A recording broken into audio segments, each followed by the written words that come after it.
Good evening, everybody, and welcome to the night part of this show. And this, again, is day one of stage 3 of the North American Call of Duty Challengers Elite Series. We just finished with Europe about 2 hours ago, and now we sit in an interesting spot because North America has had so many roster changes consistently over the past month and a half, even as far up as soon up as yesterday night.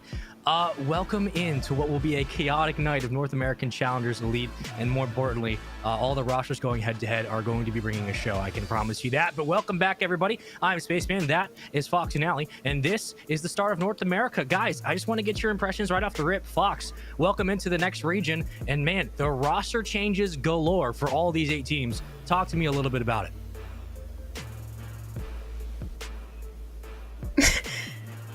Yes. Yes, I agree. Yes, I agree.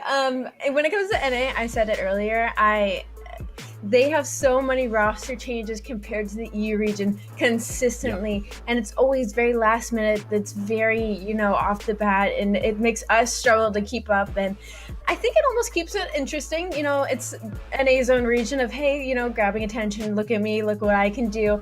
Swapping 3 players last minute. So looking at all these teams across the board, they always somehow, make it work out. They always somehow, pull through and end up creating some monstrous team. So looking at the region across, we've seen Fantastic Four, we've seen Built by Gamers Built by Gamers is kind of the only one I feel like has really stuck together for the most part, maybe as well as UT Crew, Subliners a little bit, but also some new names in LAG Academy. That is our first time, I believe, seeing that academy qualify for one of our stages, as well as Here to Ruin is a new name as well. So at least a couple new rosters making their way into the board space. Yeah, there not only have there just been a ridiculous amount of roster changes, but there's even been some ones at the top of the key. We look at Fantastic Four, who walked away with first place finish at Season 2 finals, and of course, that was Dav Patty and Decimate and Sib and Draza. But then you take out Sib and Draza, you bring in Slacked and Methods. Methods, of course, coming down from Toronto Ultra. Slacked gets benched on the Mutineers, and now he's playing in this Challengers Elite Series. But everywhere else, LAG Academy, welcome in. This is their debut into the Challengers Elite Series, especially coming at a time midway through the season where it feels like finally the Academy team is starting to get things off the ground. And you look at the roster there. I mean, Chino, who is a champion in his own right, Mental, who is the greatest Gears of War player who's ever lived, and one of the best 1v1 mental minds you'll ever see. So finally seeing him find the success in Call of Duty is something to behold. But Fox, I got to get your opinion, man. I mean, we see new rosters, LAG finally break through the mold. They finally make their way to this point. This is the furthest that Mental has ever made it in Call of Duty since he committed to it after leaving Gears. But do you think that all the roster changes in North America will mean we'll have a more middle heavy pack, or are we going to continue to see teams like Fantastic Four and Easter take the top 2 spots?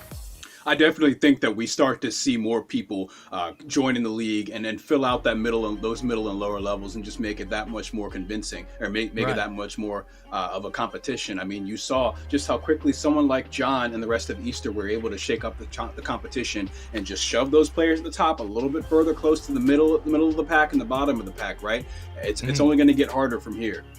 You say Easter, and that's funny because it seems like Easter's the only team that did make a roster change, even with their good placing. They said, no, second place, yeah, it sucks, it stings, but we're going to come back, we're going to stick with what we got, and we're going to keep moving forward. That's what we're going to do here as well on the broadcast. Here's a look at the schedule for today for North America, because we got 2 series up for you guys, all best of 5s. You know how it works. Earlier, we had Europe. It was Obtain beating Team War 3-2, and Amelia Strays defeating Mavericks 3-1. Now we got Easter versus Built by Gamers, and Teenage Mutant Ninja Turtles, which is Parasite and Company, versus UT Crew. Now remember, Wester doesn't actually exist anymore. Zappius gets the call up to the CDL.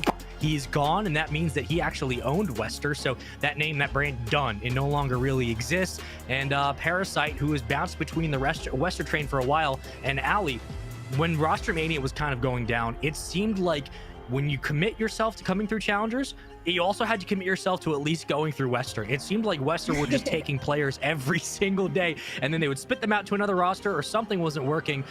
Now everybody's kind of shimmies down, and we see where the dust settles. Looking at all the rosters across the board, is there a one heavy standout for you that you think is going to be able to run away through this bracket?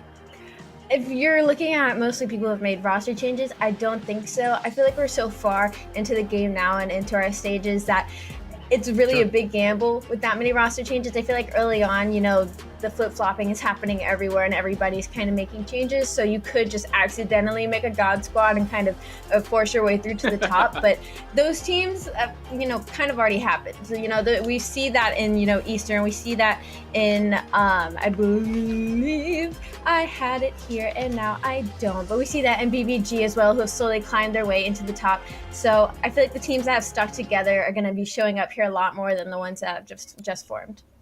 Yeah, absolutely agree with you. Well, we bid adieu to Fox. I miss you already. Let's get into series number 1. It's Easter. It's Built by Gamers who placed 3rd last time in the Season 2 playoffs in the finals. They made it all the way to 3rd place. They were able to make it into that top 2 conversation, but this team has gone from basically the brink of relegation all the way back into a top 4 contention. They have found ways to change up their game, but Easter, like we talked about, they have yet to make a roster change, and they feel confident with this young squad, especially with John running the sub. John has just been so good at this game right off the bat. He has just been able to do things on the map the second that we first saw him, and he's continued to do so. Not currently as he is sitting 0-2, but I'm sure he'll heat up later as the first couple of seconds do go on the side of Built by Gamers. I mean, Pentagram is 3-0, already looking to put a clinic on this raid hardpoint.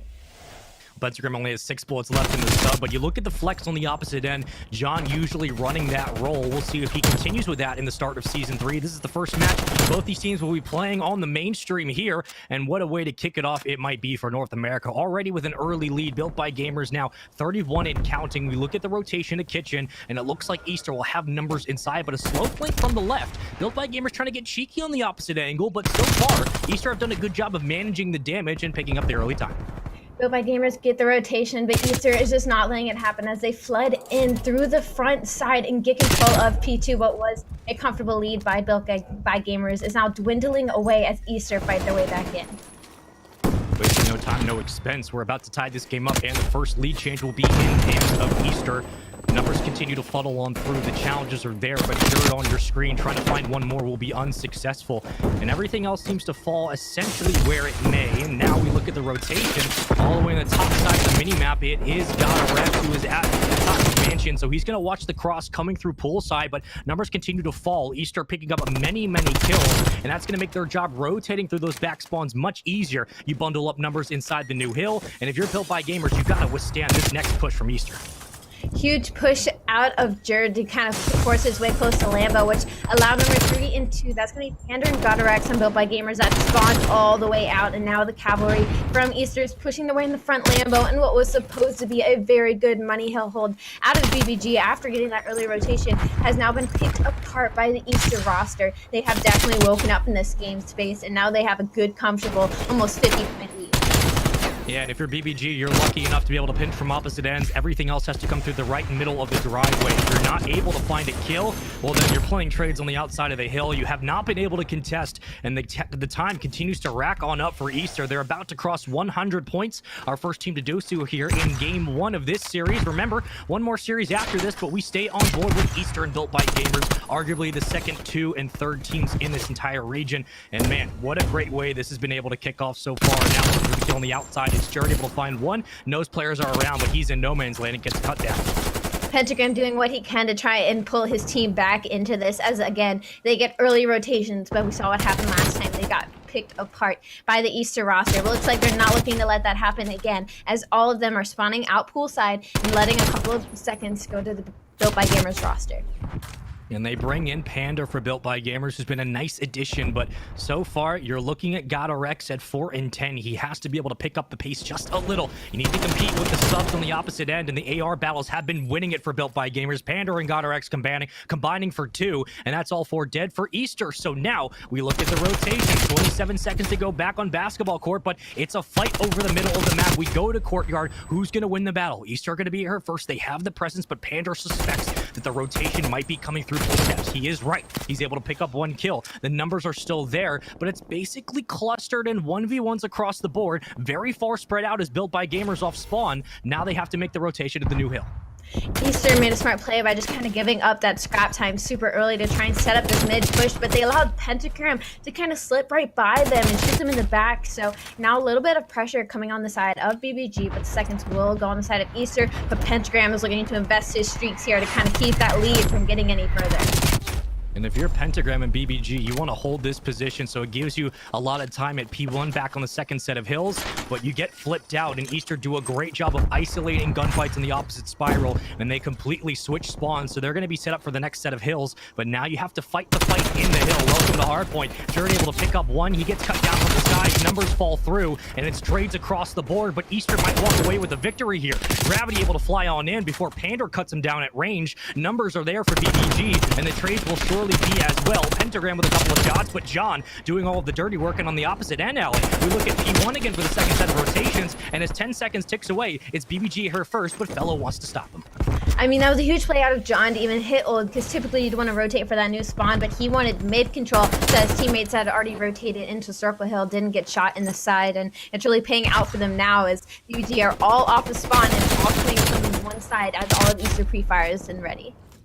And Fellow has done such a phenomenal job at being an IGL for this team. Of course, he is the sub for the Dallas Empire, and you wonder how much playing time does he really get? Well, he gets the majority of his skill from these Challengers tournaments, and so far, he's had a great showing to them. Coming second in the last Challenger series, and John, off the back of his prowess, was able to propel them into a favorable lead, and more importantly, closing out late-game situations. John's been an absolutely electric standout so far this season. Fellow on your street, dipping and diving. Pentagram's able to pick up the kill. Trades are there, but once again, Easter survived the early chaos, and they might have done enough damage to give them the favorable lead going into P2. Pentagram and Panda are trying to do what they can to pull their team back into this, but Godorex and Kismet are just having too much of a slow start, and John and Gravity and Jared are all looking to punch them on that, as it is now a 50-point lead on the side of Easter. But once again, Built by Gamers able to get the first couple of seconds in rotation, but can they hold it? We've seen them get broken through the front here once before, and we might see it happen again as number 8. That's John looking to shoot a couple players in the back. He hasn't caught any just yet. He's waiting from the pressure of his teammates, but he'll get picked out by Pander, and finally what looks like a good solid hold going on the side of BBG. Yeah, the breaks haven't been too difficult for BBG, but again, they're just a little bit down when it comes to the kills and being able to chain those together for positive time. Kismet needs to stay in his position inside the hill and play those objective fights. You have Pander working through money. He's able to pick up one crucial kill. Won't challenge Gravity, knows he's entirely too weak in there. Gets the call from Kismet. They have a full spread, and all four pushing up. Oh, look at this flurry of kills from BBG. Now they're extending down the map in the overextension, working on the top side of the minimap. It's a split spawn for Easter, so now you have to commit resources if you're Easter to try to take out these defenders working through the bottom of the hill, but pushing right up through driveways built by Gamers. Unfortunately, they will get cut down, and Easter survived the first wave. That one hill was all they needed to be back in this game, but unfortunately on that rotation they couldn't get to play any of those trades, so Lambo, known as a money hill, is again in control of Easter, Built by Gamers. They have one good push here if they want to stop this run by Easter, and they have to hit it and get these trades out. Number 4, Kismet, he's going to try and hit it from the side. He has to wait for his teammates, but number 7, Fellow spawned out. Fellow spawned out in mid, and they don't know that, so if they get the kills here, they're going to have to turn around as he shoots him in the back. Trades are starting going through, 2 down on each side. Time is going to look like it ends up going the side of Easter as Fellow, who had spawned out, comes and shoots the last player, Pentagram, in the back.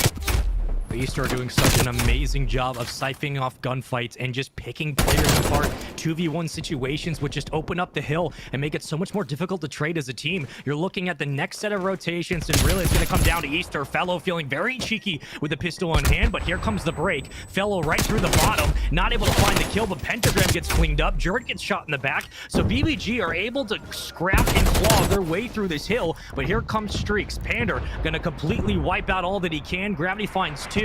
Streaks will hit the hill, but no one drops, so Easter survived that first wave of artillery, and now they're in a position to win this game. What should have been a good investment, maybe as as BBG was closer to the hill so that they could create more pressure as the streak went down, kind of just went to waste. So now they have to try and win all these kills in the point to keep Easter from closing it out here, and they're able to do it for now to delay that push, but all of Easter is spawning in the back. They just need to flood this one. Even if not, they can give this up and go in the rotation, which I'm assuming the next player to spawn up on the side of Easter is going to do. Number 5, that's going to be Gravity. He's actually going to commit to this old point. A lot invested at this Maxwell Hill point, but thank goodness that Jared is on finally that good rotation. I was going to say, John's got to be careful, and Easter need to be careful in case they get bunched up in Turtle and they lose spawns on the rotation. But luckily, they spawn out back at Spiral, so now you have mint map you can work through, and the numbers continue to fall. BBG has absolutely nowhere to run. Everyone getting traded out. You can win it here if you're Easter. For Built by Gamers, you got 2 hits, and this game is done. How are they going to be able to break on through? Well, you need to start making a move. It's going to come down to GodRx. Can he take Jerd out of this power position? If that's the case, you might have a chance, but you have to contest now. They have not been able to step foot in the hill. Pentagram is able to work up water steps, and he won't win the gunfight. Gravity comes in with another clutch 2-piece, and Easter will ride that 2-piece into a map 1 win. Pentagram not being able to shut down Jerd, maybe sweat there just for a moment, because if he gets that trade, that's more lives on the side of Built by Gamers. You kind of flood that in, but definitely scary there for a moment. But Easter looks so good. I mean, even when they were down on rotation, they picked apart Built by Gamers so easily. And the one time BBG needed to get rotation into that middle hill, they weren't there. So unlucky for them. Yeah. But Easter, they look so good. I mean, Easter were continuously finding ways to, when they were felt outnumbered, they felt pressured on the hill, they would back up, they would play their position, and then they would wait for a teammate to get there for support, and they'd say, okay, let's split off and let's like move around the cavalry now. Let's take a fight where we can. And they would find, you know, 2v2 situations where they walk away with 1 alive, and that's good enough to secure time on the hill, and that's good enough to get spawns down. So Easter were doing such a great job of siphoning off BBG and keeping them out of power positions, something that BBG have utilized to bring this roster back into a top 4 form. Easter do a great job in game 1, and they take it. You saw the replays now with Pentagram off to a very hot start. He was missing no shots. He switched to the sub and was doing dirty work even then. But Ali, even after that first hill, it seemed like Easter were able to find the lead, and once they flipped it back on Lambo Hill, they never let go, and they were always in the fight. The only poor decision I ever saw being made out of Easter was when they kept committing to that second to last hill that we saw on our map. And even then, they still ended up and closed it out pretty easily. And BBG, they had the right idea. You know, they had the early rotation 9 times out of 10. You know, they were always kind of there first, but the execution was just so poor as we watch Easter. I mean, just flood in and pick them apart. So BBG is one of those teams where they're slowly getting better each time, but they still have yet to fire on all cylinders. It's definitely always one player kind of carrying a giant load on their back, trying to push them through these maps. And it's just, you know, I wish I could see them all doing what they need to do on the map instead of making it up for 1 or 2 teammates. Yeah, you talk about the 2 split. You look at the subs, at least for Easter. I mean, John and Jerd, how much more power do you actually need as a roster? You're telling me you're going to have to compete against that running into the hill? Not going to happen. But BBG have been known to be able to pick apart AR players on rotation, which honestly allows them free roaming through the hill. And that's where Kismet really gets comfortable, because when the ARs are out of the play, that's no longer that guardian angel over your subs to be able to get early time. So Kismet can break on easily. They just weren't able to do it. There was a couple of moments in that hard point where the ARs of BBG were clearly winning the battle against the opposite AR fellow. But after a while, Ali, you're telling me you have to slow down John and Jerd? That's not going to happen. It's going to be a very tough day. Now we go into S&D. Ali, I got to know what you're thinking, because you've been on fire today. You've been predicting everything. And once again, we go to S&D on Miami. Looking at this map and mode, even though we've seen Easter be a little bit shaky sometimes in S&D, I want to know what you're feeling. I feel like BBG, this is one of the best modes and maps they could bring this back on. I'm definitely favoring Easter in this series. The only time I really see BBG winning this is, the thing about BBG is that when they do win, it's usually by a comfy lead. Like, usually they start off hot and they will continue to run the entire map. But I didn't see that in that hard point. You know, John took like 2 seconds and then he was on fire and completely shutting them down. So BBG, they won't win the closer maps. I feel like, you know, we see the scoreline of 250, 159. That's obviously a map I would have called BBG winning. They're usually either winning by a comfortable lead or not at all. So I'm definitely favoring Easter, especially going into this S&D with how hot John and Jerd are right now. I mean, you have Fellow as the mastermind, you have Gravity looking over you. I mean, this is just a terrifying lineup overall. Yeah, there were multiple tweets on the timeline in the past couple of days of people saying, yo, like, Gravity, Atlanta FaZe Academy, Easter, Wester. Like, this dude has been around. He has been able to compete with everyone in challengers. He's won multiple championships. He always has teammates around him that get pulled up. When is Gravity going to get that call? And I couldn't be more for that statement. I've echoed it on the timeline multiple times. Gravity is one of those players. What I've said it multiple times. He is like a better gunny, a version of a nade shot. He just knows where to be. He knows how to play, and he can shoot back with the best of them. I think that Gravity is a great addition to this roster. I think he brings a lot of confidence confidence to this team, and you're telling me that going into S&D, you're going to have to stop all 4 of them. It's going to be a tall order. But if anyone can do it, it's BBG. But Ali, I think it comes down to GodRx and Pander. You need them to be able to isolate mid-map, 1v1 gunfights, and lock down the AR battle. If they're not able to do it, it's going to be a very long day for BBG. If I kind of put map 1 in my back pocket and just look at this S&D kind of isolated, I would tell Easter, your job, if you want to take this S&D off of BBG, is to shut down Pentagram and don't let Pander or Kismet get on a roll. GodRx, I believe he will do it consistently well, but I feel like he hasn't really been that step-up player for this team just yet. If he happens to do it in this S&D because I said it, and that is my caster's curse, more power to him.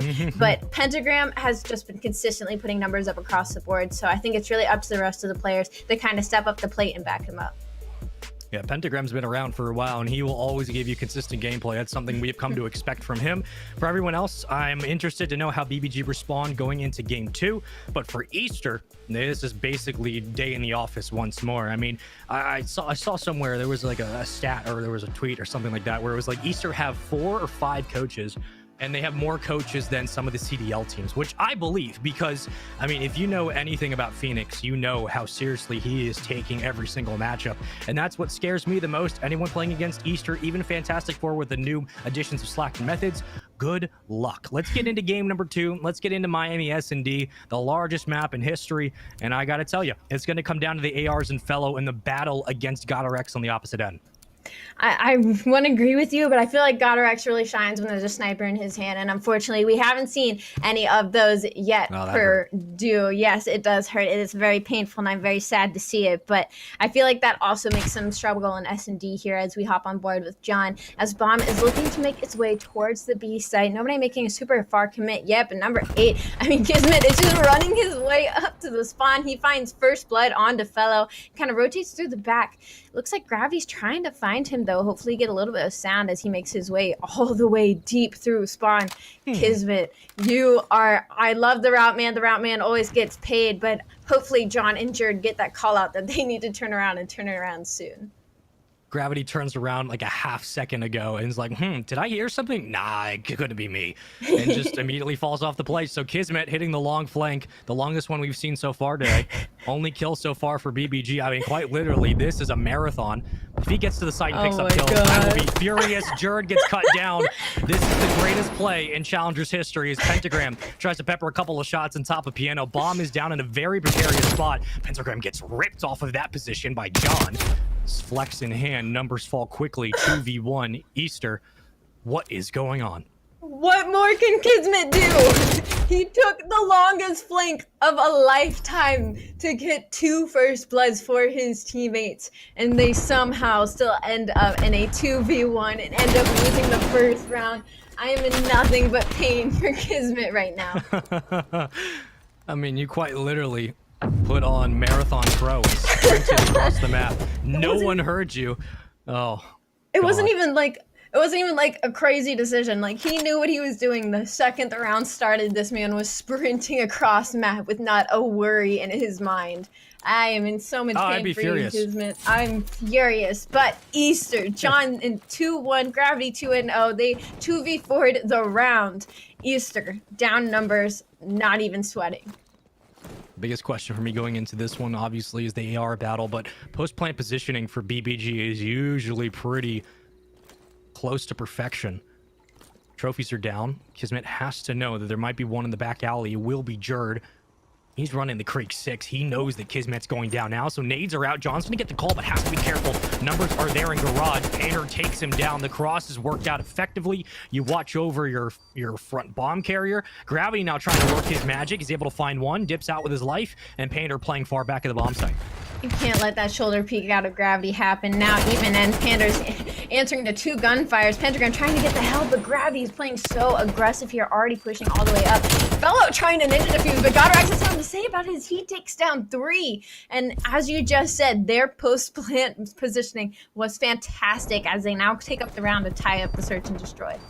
Yeah, that's how they get you in S&D. Once they get that bomb down, especially in quick flames, that is the call. They are one of the best teams at PPP. Make sure I said that right. Post-plant position. Okay. Yeah, that's the word. All right. Oh, I don't know why that tried to break my brain. Anyway, tied 1-1. BBG get the bomb down quickly, and they force the issue on Easter, which, when it comes to retakes, we haven't seen Easter do it a bunch because they're very quick to get first blood and play off that advantage. Now I wonder, how do they play with bomb in hand? And it will be Jerd running the bomb. Looks like B might be the call. Yeah, bomb's making its way quickly over to the B side, as nobody on the side of BBG is really over there, except for maybe Pandas. He kind of makes the rotation from Lights, but I mean, bomb could have gone down, but the rotation was just a little too slow, so now they're gonna have to answer to him, and Kismet's trying to do it once again, all the way in back pool. In case the first route wasn't long enough, the second one is even longer, as he's hoping to catch somebody in the back once again. Nobody from Easter has even turned around yet. Fellow's gonna get caught again. There is no way no one catches on to the first round flank and says, you know what, let's keep eyes behind us. That is impressive. 2 will commit inside. Pentagram has to fight for his life. That name takes out no one. Numbers quickly fall. 2v3. Easter, they have to fight off the back foot. That bomb must go to B, but they're getting cut down. Pander not going to give up position. Wins the fight. BBG get the round. Kismet can thank his lucky stars and breathe a sigh of relief. Finally, the long flank works out. I started sweating for a minute when John and Jerd got that kill in Lights, but we can rest easy now as Pander with a stun, the 5-head play to get the 2-piece now. And I told you GodRex could hear me. I told you, because he is now 5-1. I said that, you know, he might have the map of his life, and that is exactly what he's doing now because of what I said, Space. I mean, you've been on point today. I can't really... I can't doubt you. I don't know who I would be to be like, nope, Allie, you're wrong, because you're not. Pentagram's 0-2. GodRex is 5-1. And he has been able to answer back against Fellow. Fellow yet to find a kill. He will get spotted going beachfront, but you got Visitors control for Gravity. So that means it's going to be a 2-on-1 East in front. On Fellow with a dirty kill on the Pentagram. Back alley completely opened up, but it looks like they're going to commit to A. And at this point, you're looking for a quick flank. Kismet through the back again, flanks for what seems like 3-4 kills now, as no one's been looking out for Kismet. Maybe we should start looking for him. And you said it. I mean, Kismet is just running by himself with bomb all the way up to site and still getting the kills. I mean, I watched him and Fellow basically run next to each other, and then he catches him in the back. I mean, sure, he had Pander looking over him, but you see the 3 red arrows on the map. That's all of the Easter players that Kismet is in the middle of right now. He finally gets taken down. 2v3, Built by Gamers are down. Bomb is down in their spawn as well, which they probably know. So this round should go in favor of Easter.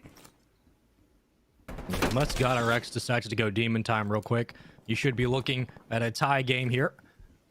The bomb down in the worst possible spot. You're not going to relinquish this position if you're Easter, so it comes down to one trade on the outskirts, but Gravity is going to hold that angle as close as possible. Only person in the position to challenge might be Pander. And John going to escape onto the balcony. Nope, playing back inside. GodRex able to peek, wins the gunfight. 2v2, but no time to go. Easter win the round.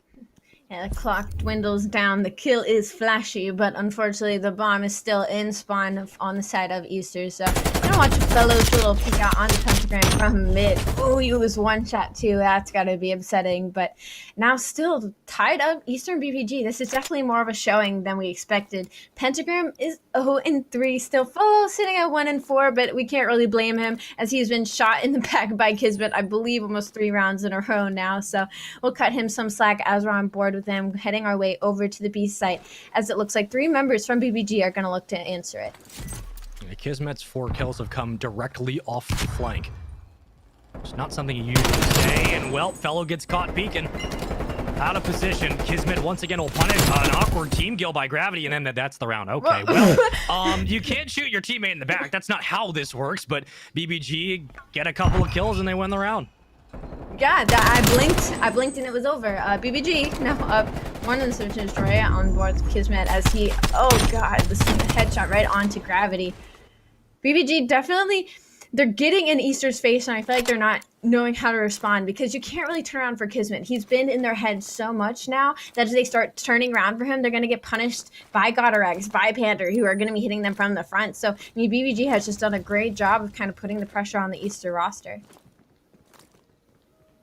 You might just take a little bit of a collective pause to hit the hard regain, try to slow this round down. If you're Easter, you've given away positioning a couple of times on the defensive hold. And you've lost first blood as many times as we can count. Obviously, that comes through Kismet, who will be your bomb carrier. It looks like it might be another A hit. If Gravity gets the call, you pull numbers off B and you try to hit the long rotation. Fellow will get spotted, but Kismet working through the beachfront. If he is careful and he gets the bomb down, this is actually great positioning for BBG because you can collapse in and pick apart Easter rotating in on the play. I think somebody on the side of Easter saw Kismet push up as they looked like they were starting to rotate onto the A site for him. But number 3, that's going to be Jerd. He might catch a corner here. He doesn't catch him. He doesn't get the timing, but neither does Kismet. There he goes. He shoots Jerd in the... shoots Jerd in the back. Bomb now goes down on the side of B, and all of Easter is at A. I mean, they have completely tricked them. This rotation was beautiful out of BBG. The strats are pulling through. Fellow snaps and finds 2, though, to dwindle half of the BBG lead. And now is a 2v2. Bomb is down. That's going to be Gravity and Fellow. They're going to have to try and collapse onto this bomb site versus Pentagram and Kismet. Okay, Tyler, you have my attention. Gravity.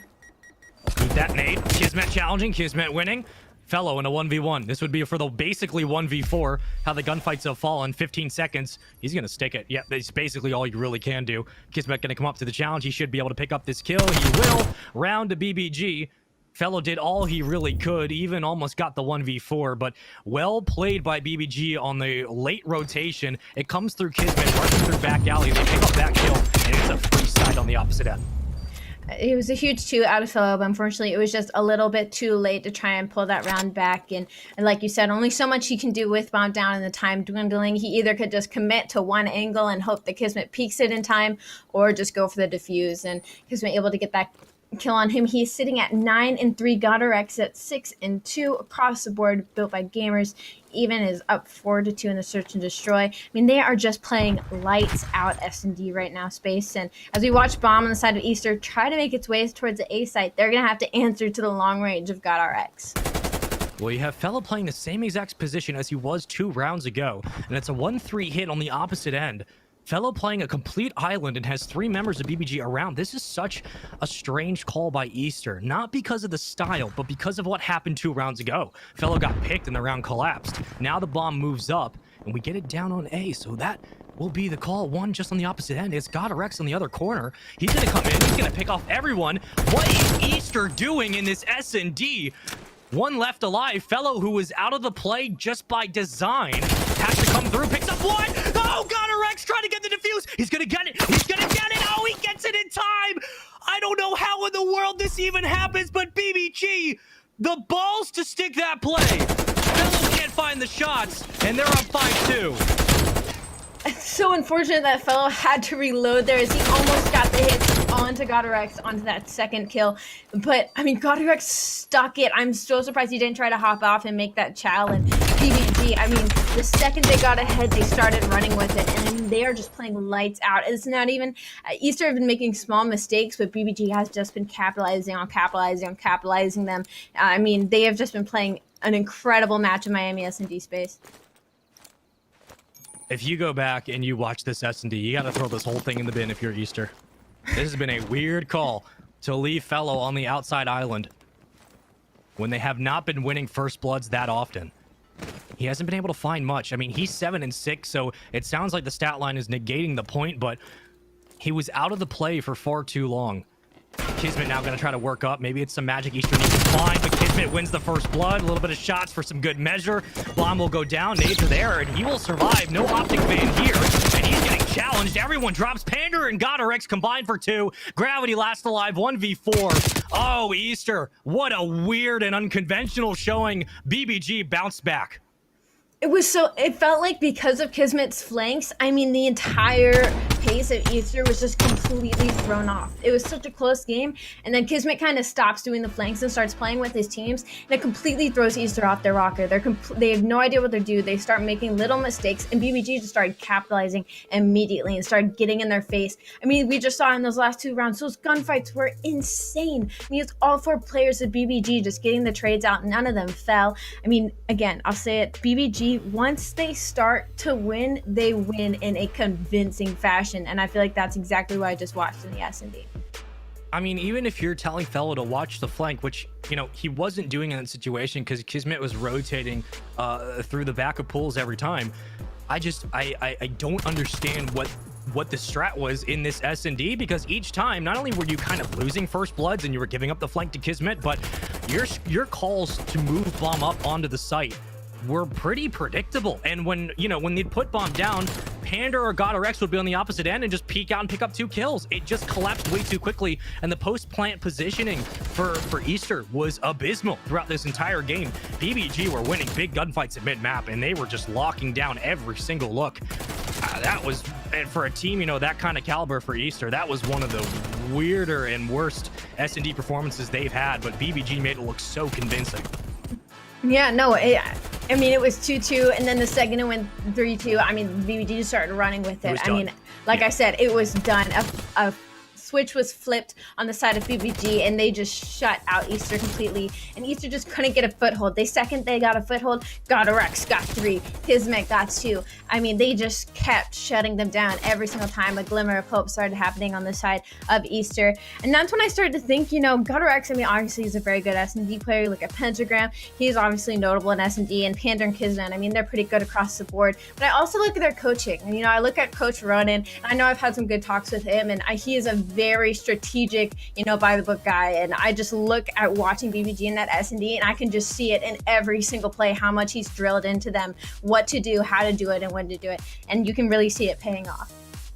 Yeah, other than the 2 rounds they lost, Ali, it seemed like BBG were able to execute their calls every round. Like they weren't pushed off of a play, they weren't having to call an audible mid-round, they were just committing to the game plan. And for Easter, I mean, it collapsed pretty quickly. So now we go to control, and now we look at a situation where GodRx has responded with the AR. He was able to win the battles against John, and a lot of that, against Fellow, and of course a lot of that was with the help of Kismet. But in that S&D, GodRx was like 8-2. Like, he was eating everything. Now we go to checkmate, we go to control. And this is another situation where if Kismet is allowed free roam through the top cabin, if he's able to overextend and pick off people from behind, like Gravity, like Fellow, who are kind of slow to rotate into the play because you're expecting Jerd and John to be those front aggressive subs like they usually are, this might be a disastrous control, especially on this map for Easter. But BBG are in a good spot to take this series League 2-1. I definitely think we're about to watch a very, very scrappy control, Sean. I mean, I expect John and Jerd to just come out gunning, but after that momentum in that S&D, I also expect Pentagram and Kismet and GodRx and Panda, I expect them all to be firing on all cylinders. So it's really going to be a scrappy control rolling into this. I honestly don't even have a prediction on either or, because it could be the momentum on the side of BBG off of that S&D, or it could be the fire under Easter after such an embarrassing showing on that S&D. Yeah, this is going to be a big one for this series. If you look at the respawns and you look at Easter's lineup, you see how they've done recently in respawns. You think, okay, they should be able to at least move throughout this series, possibly win all 3 and win it 3-1. But you have to steal S&Ds, and you have to steal at least 1 respawn if you're BBG, just by nature of the roster on the other end. And now we go into checkmate control. Now we go into a situation where the winner of this goes up 2-1 and most likely has a dominant say in how this series will go, if it even goes the distance. We will be looking at a game 4 at most. And now we go into checkmate control, Ali. We know how overtime works. It's ticks, not kills. I'm excited to see how this one plays out. And already on board with GodRx, who's playing a pretty lights out S&Ds. We just saw C-Team keep the fire running as he's going to try and pick off John here from mid lane, and Pentagram already showing a bit as they take down 2 on the side of Easter. Ticks already going in progress on B. That is all of Easter down already. Such a hot start out of BBG as they're looking to hopefully pull this out.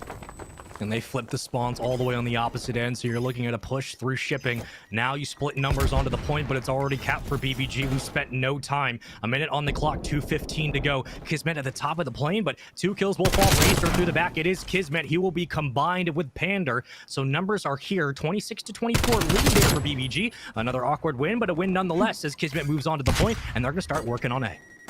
Good answering by Easter as they were able to clear out plane, but they had to pick up Kismet, who pushed up in their spawn and just started picking them off one by one. So already tick progress going in. Hey, Jerd's going to try and say something about it. He takes down 1 and no trade out. Almost picks off Pander, but thankfully he finds 2. The tick progression still going on BBG. They have to answer this. There's still 2 minutes on the clock. A tick gone at A. 22-18. Easter are down in lives. BBG are not trying to give them any sort of foothold in this control.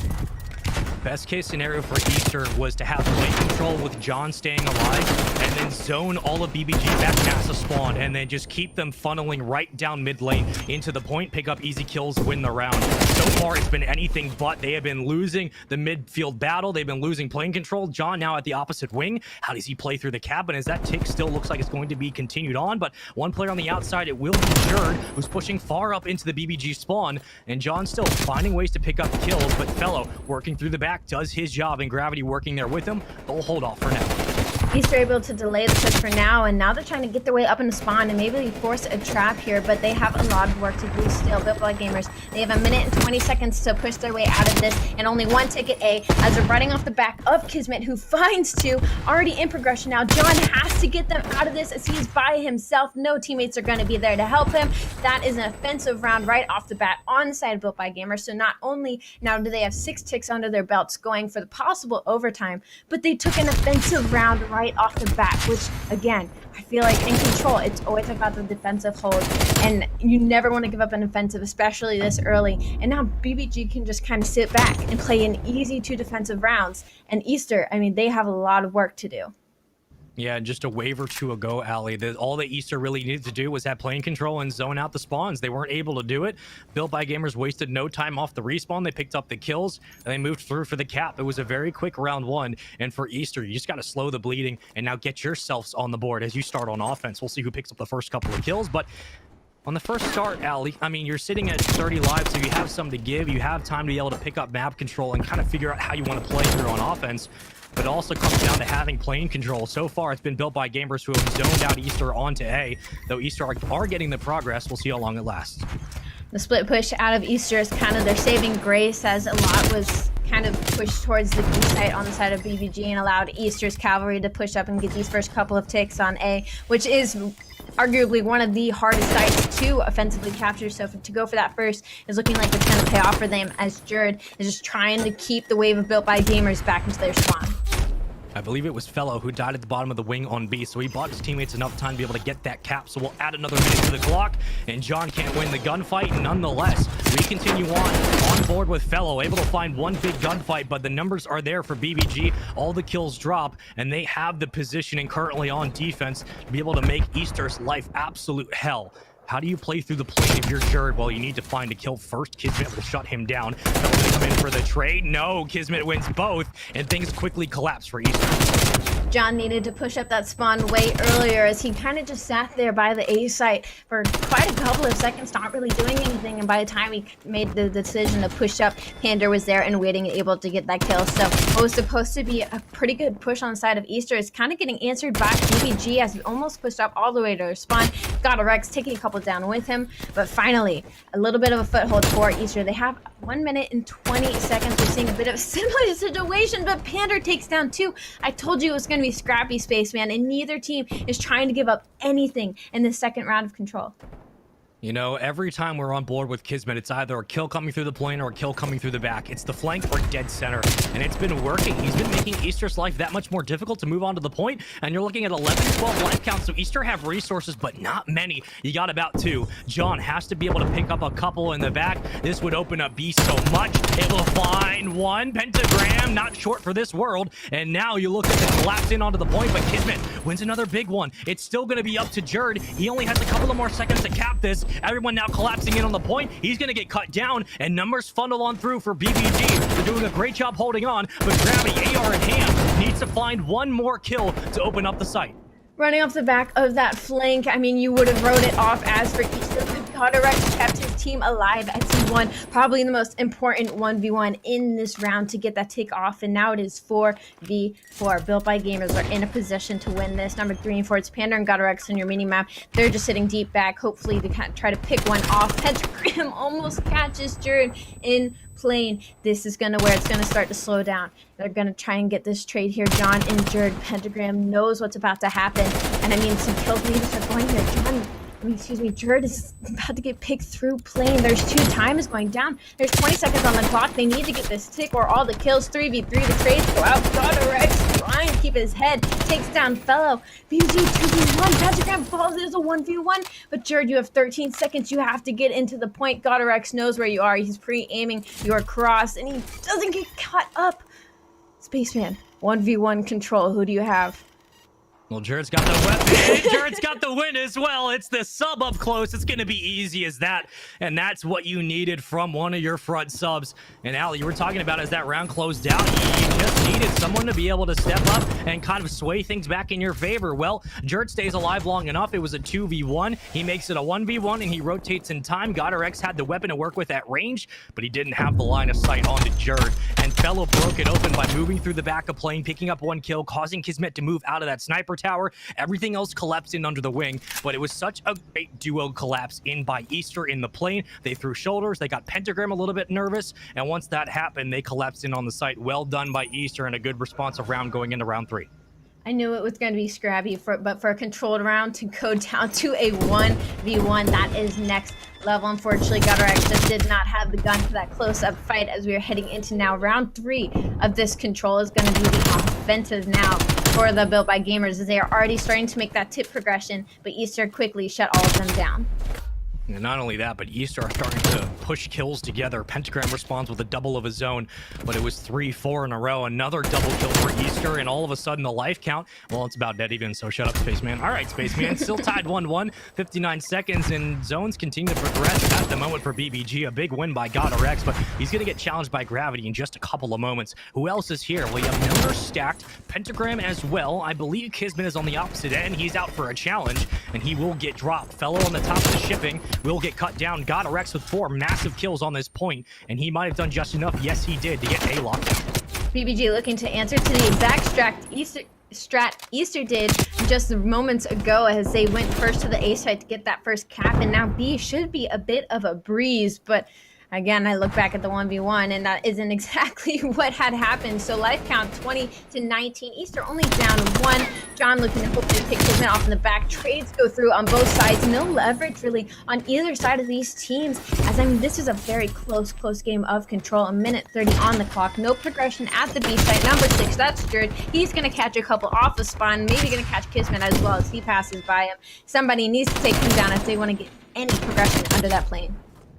Couple of times now we've seen Gravity move up the mini-map towards that back of NASA, and we're just waiting for him to set up in spawn. He gets cut down again, and the trades continue to fill for Built by Gamers. I mean, multiple times Easter's been set up, but BBG have worked through mid-map and picked up 3-4 in a row. There's Pentagram in the top of the cabin, 17-14, and still even with the trades, you're +2 in the kill feed. A minute 7 now, and they're still working on the progress at B, and it's about halfway done. They should be able to get that second tick, and they're going to be working on the third momentarily. But through the back is Pentagram. Does Gravity catch him off spawn? Gravity will. Pentagram playing his life, almost winning the gunfight. Gravity picks up the kill, but all the work was being done on the point, and Gravity did his job, but couldn't do it well enough, and that is another round for BBG. Pentagram didn't even need to win that fight, just as long as he delayed the push long enough for the last tick to go in on the side of BBG. So finally now a bit of a comfortable 2-1 lead for them, as we're going to watch John shoot a couple players in the back here off of spawn. Trying to pull a little bit of a Kismet. I see they're taking a couple notes from the book as he catches him literally deep in the back. BBG having a phenomenal start, I guess I should say mid part of this game 3. Now the win condition at this point is just continue to do what they've done. Get plane control and make life hell for Easter by isolating gunfights. You have 21-19 for Kismet. GodRx at 15-15, but he has been crucial when it comes to locking down a point. Everything else funnels through him. First blood will be there for Easter. A couple of shots ring out in the top of the cabin. So far, nades flying for both teams, but it looks like Easter will be set up on A early. Trades are there and kills are there for BBG. Now they collapse in on the point, and now they look for that last player in Fellow to take him off for the first ticket out.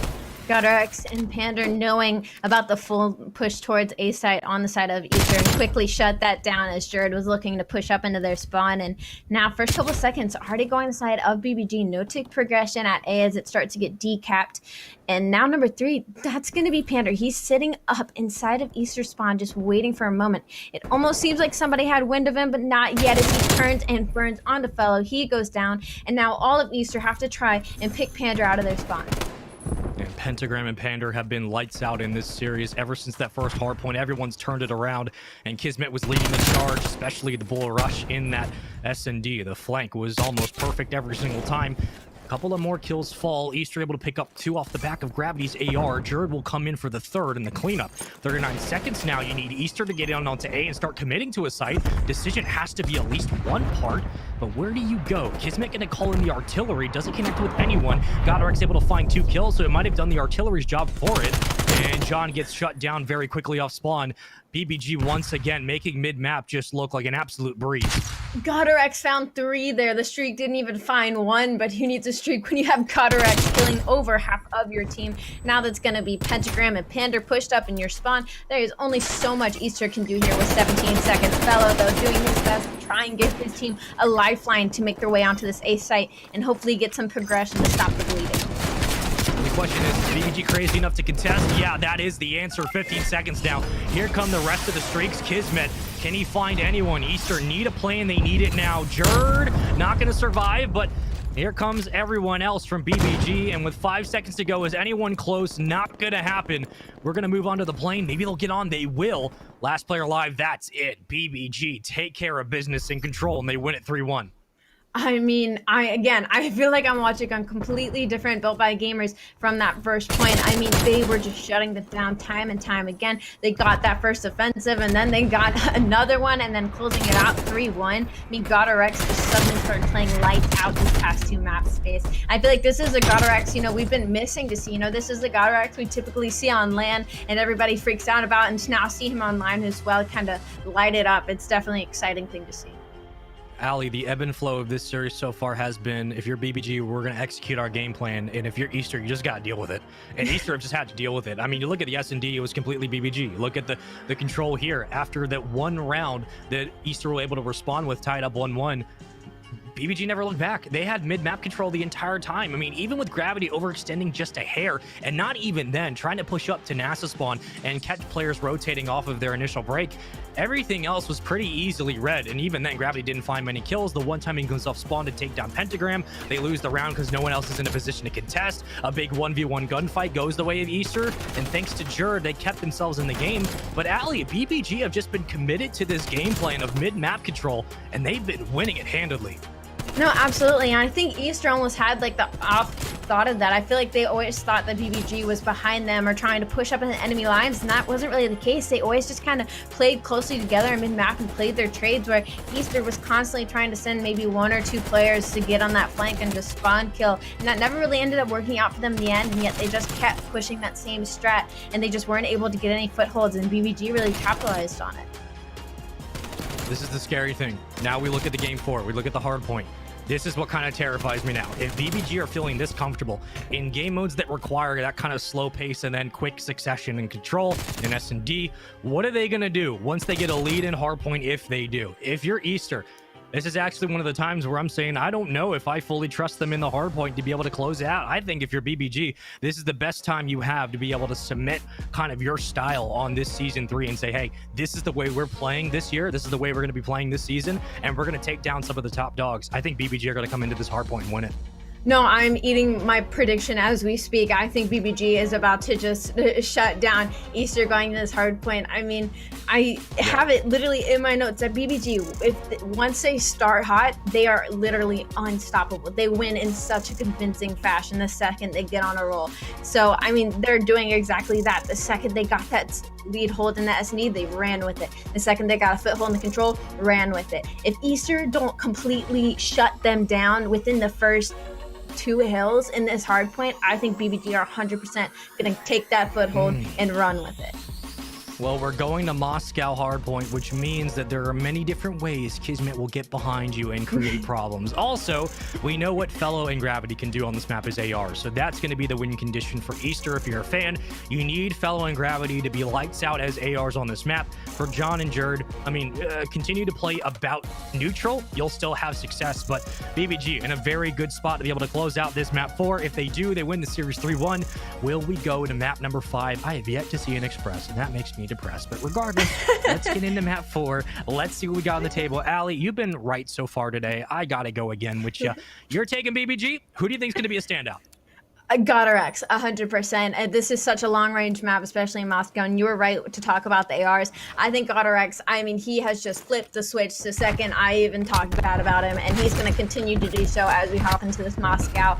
Already, first couple of seconds going on the side of BBG as Kismet shuts down 2 players of Easter. It's done and dusted. BBG is about to steamroll the rest of this match space.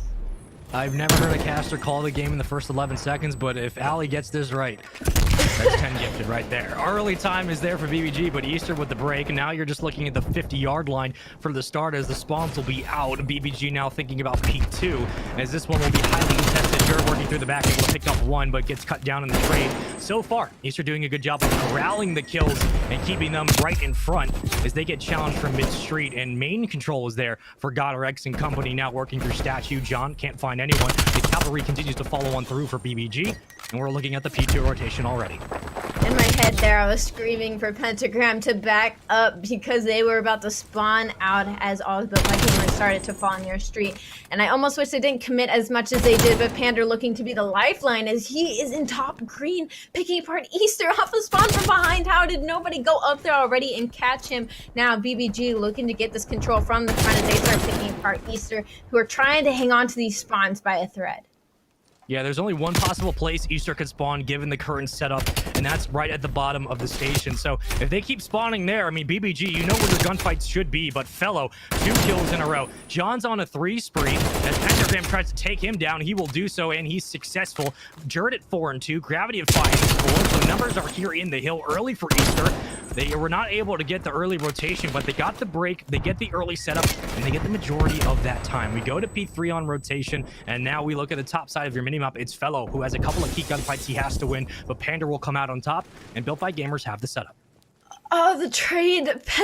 Pentagram and Pander traded positions, and the second they did that, Jared and Gravity slipped through the cracks. Thankfully, Pentagram turns and is able to pick up 1, but the last thing you want is 2 your players having to turn for spawn and pick those up as some hit the front, but never mind, not a problem for them, as none of Easter's cavalry is able to get anywhere close to steps, but that was definitely scary for just a minute there, as time is now going to side up BBG. 20-second deficit they are looking to make up here.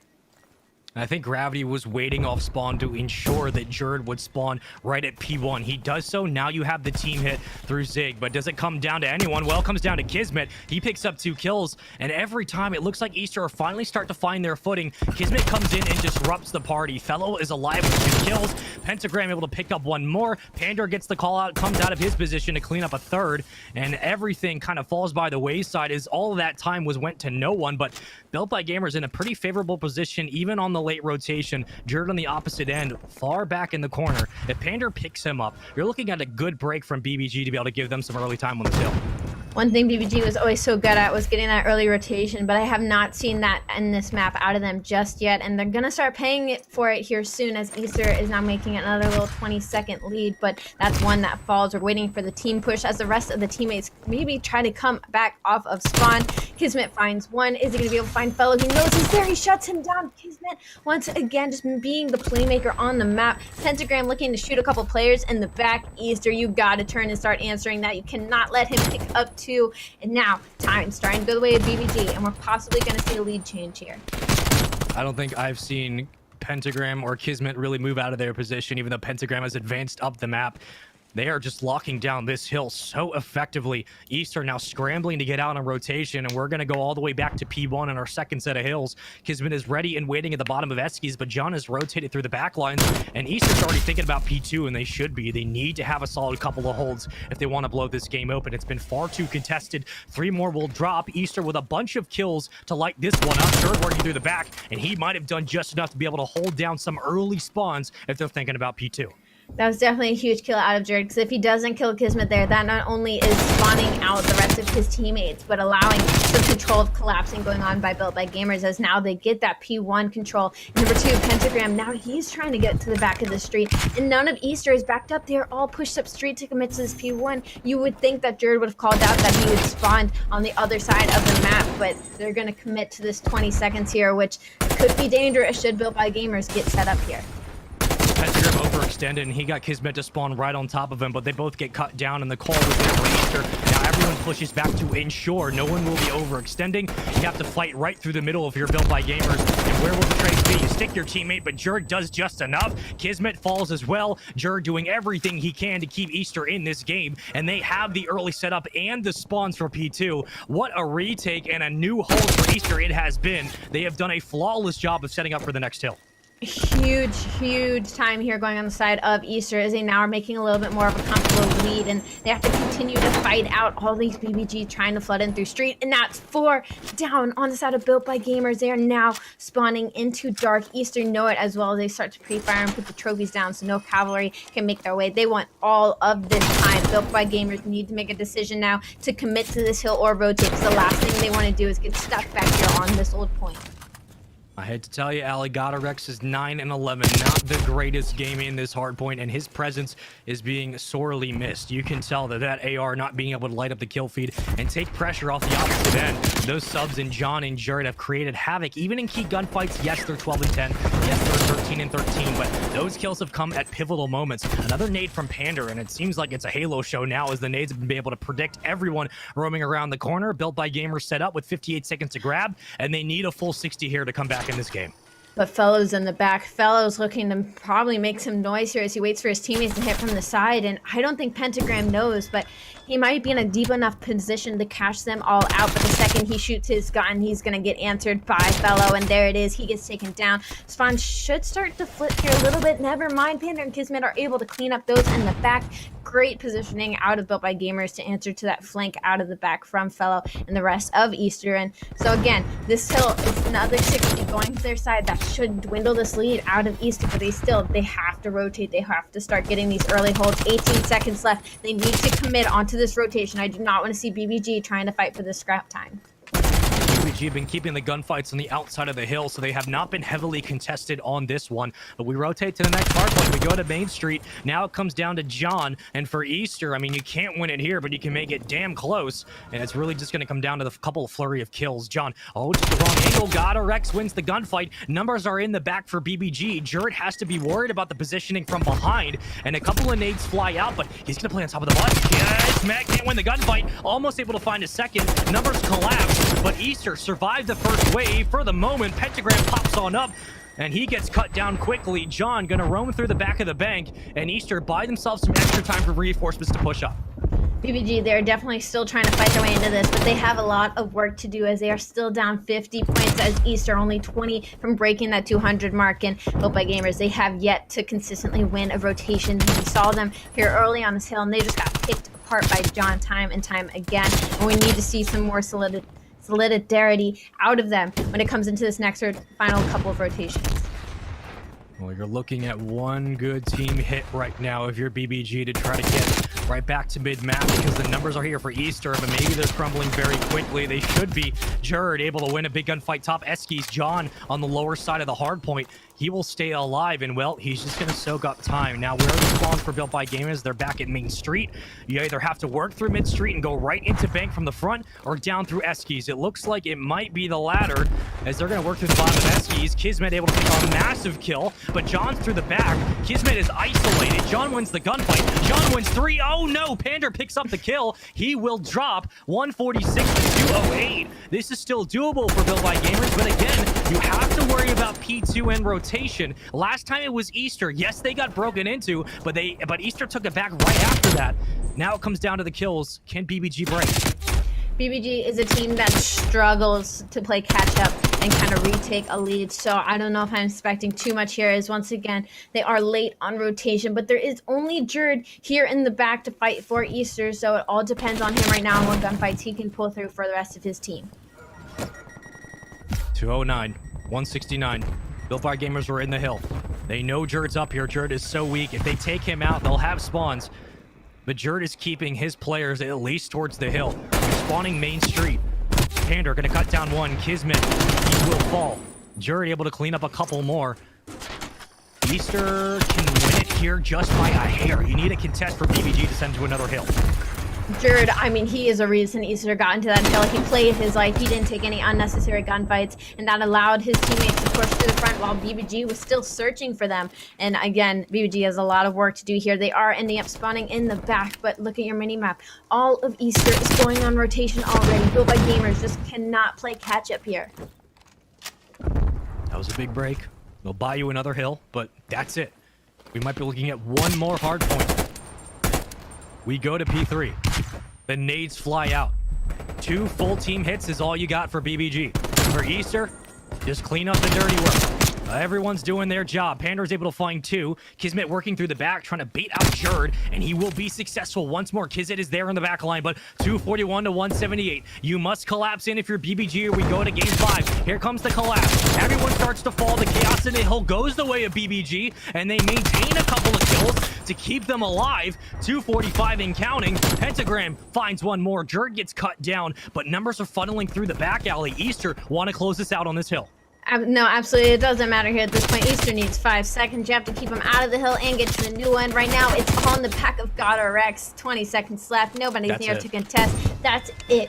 Now tied in the series 2-2. Easter take both hard points. And I guess, I eat my prediction because right off the bat, I thought Kismet was about to start hot, but he definitely slowed down quite a bit as GodRx started to get shut down as well during the hard point. And my statement stands. BBG, they take a lead and they run with it, or they just cannot play catch up, because the second they are down and out, you might as well done and dusted it, counted as a loss for them. Well, the MVP certainly for me in that map alley has to be Jerd. The amount of times he was able to escape through a couple of gunfights, not only pick up 1 or 2, but constantly overextending, fighting for position, fighting for back spawns at P2. When all seemed lost on those late rotations, Jerd was there to make sure they at least had a chance. And even in the end, knowing that they could win it on P2, but they weren't able to, John was staying alive and letting everyone else spawn at Main Street so they had a chance to fight the fight on the hill. And that was just an impressive... at one point he was like 20 and 20. That's one of the most impressive 20 and 20s you'll ever see. Early start for BBG. They were up 11-0. They were popping off. Kismet and GodRx were frying. But after that, it was just all of Easter constantly staying annoying and always finding a way to get behind on the rotation and create havoc for BBG. In Easter, they were constantly first on rotation, and even if they were a hair behind, they always got the rotation kills, which are so important. BBG, that's something they continue to struggle with. They are unable to get those kills on rotation, so it doesn't matter how early you're there. If you can't kill the other team making their way over there, it's going to be all for naught as you lose those gunfights. And I definitely felt like I was watching a different Built by Gamers in this respawn, in this hard point, because they were usually so good at being the first to touch hill at least. That was at least something going for them, is always being the first on rotation. And I never really saw commitment out of them on this map. They never really committed to something. And when they did, it was scrap time. They committed to 10 seconds, 15 seconds, when they really, really needed to rotate and just hope for that early hold. Yeah, it just seemed like we were watching game 1 all over again in this series, that Easter just had their number. They understood where they needed to be, what they needed to do. Here's a map look at the series. Here's a list of the maps of the series. I guess that's the right English sentence, but either way, listen, we're going to game 5, baby. That's all you gotta really know. Raid is coming up for the S&D. Why couldn't it be Express? Come on, Tyler, what's wrong with you? But I am just excited to see the conclusion of this series for North America. This is the first matchup we've seen on the mainstream, and I gotta tell you, this is a big one because Easter came up short in the Season 2 finals against Fantastic Four. I know they wanted to stick with this roster. They feel like it's the right decision. I think it is as well. We go into the first series really they're going to have on the mainstream. If they're able to close it against BBG, what a big win that would be, because BBG are on the rise up. But for Built by Gamers, this is probably a bigger win, showing that you can take down one of the top 2 teams in your region. Absolutely, Sean. And I'm favoring Built by Gamers just because of what I saw in that early S&D that we saw in this series, was just such a convincing win and played so beautifully that I'm hoping to see that BBG once again. But Easter could easily ride off the back of John and Jerd from that hard point and just run with this momentum. So Bomb now is kind of looking like it wanted to make its way mid, but the rotation comes through, as I'm guessing 4 and 3 in your minimap. Jerd and Gravity kind of call out that nobody's really watching over the A site. So we're going to start seeing this commitment coming out of Easter. Well, if you're an Easter fan, you're feeling better about this game 5 simply because Ray doesn't play as weird as Miami. But Pentagram's just going to flank, and taking a note out of Kismet's book, I see, he will find that kill, make it 3v3. Almost thought I was about to shoot his teammate by accident. Bomb goes down regardless. Easter get it down. John going to escape with his life, and now it's a play through the kitchen. I thought the same thing as they both passed each other. It was like a tag team as a couple kills now come through. Pentagram finds Jerd quickly as all three members of Built by Gamers are rotating together through the back. And that was a mistake because Gravity just snaps onto both of them. And Bomb is down. This is a lot of work for Pander because they know where he is. And he is going to have to kill John in circle. He tags him up but unable to finish the kill. 15 seconds. 1v2 and having to get this defused. Looking a little bit more like a round going on the side of Easter. Yeah, you're going to have to overextend and try to find both kills if you want the defuse. Good first round from Easter. Post-plant positioning, we've talked about it a billion times on this broadcast, but we will continue to, as John just played his life, and once he stays alive in Tiki, I mean, you just know you have to play water steps if GodRx is going to come through, try to find the kill, get the right positioning there. So far, easy reads for Easter. Now looking at BBG, I mean, Pentagram is sitting at 2-1, but unfortunately everybody else is 0-1 across the board. Gravity, though, he is sitting 2-0, so already good going into the second round of this raid search and destroy. But Bomb looking to make a commit straight onto the B side as Panda already finds one. He gets a little bit of attack and he tags up Jerd as well. And Easter now having to answer through the back of their spawn, but Kismet's already completely pushed up with the side of GodRx. They're just going to start sliding up and picking them piece by piece. Trades go through. That's 2-3 down. Oof. Pander able to find 2 there in the end to now tie them up 1-1. Yeah, that was about as fast of a round as you could have. I mean, this complete collapse. Pander working through the back. Launcher control is perfect. 2 kills in the kill feed and 1 on the final play as they will tie it up. And yeah, the thing about Raid is that it's been around for so long that you won't find many quirky angles that people aren't accustomed to. So you might be feeling a little bit better if you're Easter, but that is no means of a reason to slack off at any point. We're welcome to Game 5. We're all tied up. If you're just joining us, first match of the night for North America on the main stream. And these teams have been going the distance, throwing haymakers in every mode. And you know, both of these teams are probably feeling a bit of nostalgia as the average age is probably like 36. And now as the trades go through, Easter and Built by Gamers both now down 1 player, 3v3. Bombs trying to make its way down on B site, but Built by Gamers are answering fantastically. Panda finds 3 again to finish the round. Easter trying to pull a page out of BBG's book to kind of quick plant that B site, but unable to execute as well. Gonna watch Pander do this once again. There goes John. Good night. Where's the other 2? Pander on a mission through the mid here to catch this angle onto the mid. Fellow and Gravity, unfortunately for them. Not only does my co-caster call them old, but then we get to watch Pander pick up 3 kills in pillars. I mean, if you're Easter, you're down horrifically right now, but you still got plenty of time to bring this game back. And you're right, the collective age of most of these players is probably around 54, 55 and counting. Does that make you 60 then? Yes, absolutely. Not even a giggle out of it. All right, Pander 6-1 on board with him once again. I mean, I wouldn't want to watch anybody else as once again, Artie Syntax picking up information for both teams. Well, Bomb's going to be moved to B, and there it goes. So they'll get the plan off. 2 will split out for Easter. You've given up mid-map control, but you get back some site presence. Pander wins the first gunfight and first blood somehow. Pentagram wins second blood. Traded out immediately by Easter, but here comes the nade and the van for retribution. 2-1. BBG have numbers. They just have to protect the bomb.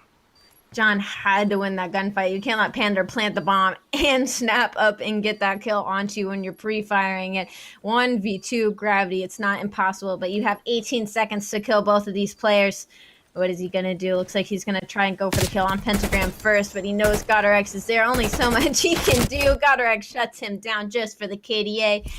Built by Gamers 3-1, looking to shut out Easter in this raid search and destroy. It's another very quick plant for BBG, and once Pander puts it down, I mean, waste no time popping up and beams John out of the window. You don't see that very often. And once that first blood collapsed, yes, you watched Easter pull it back within 2, but the nade came out to give them the advantage, and BBG wasted no time with the 2v1, getting in position. Pander at 7-2, having a great start to this Game 5. Everyone else just doing their job, getting the bomb down and letting Pander, you know, kind of do his thing once he gets that initial plant.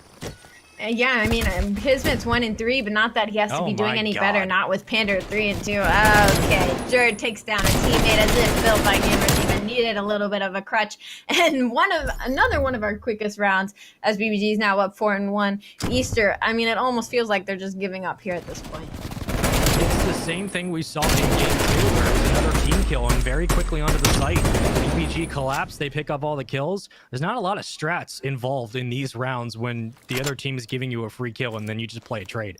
I mean, you literally just go to a position you'd normally play and just look for someone, and that's what they've been doing. Easter very much struggling in S&D, something we're not usually used to saying.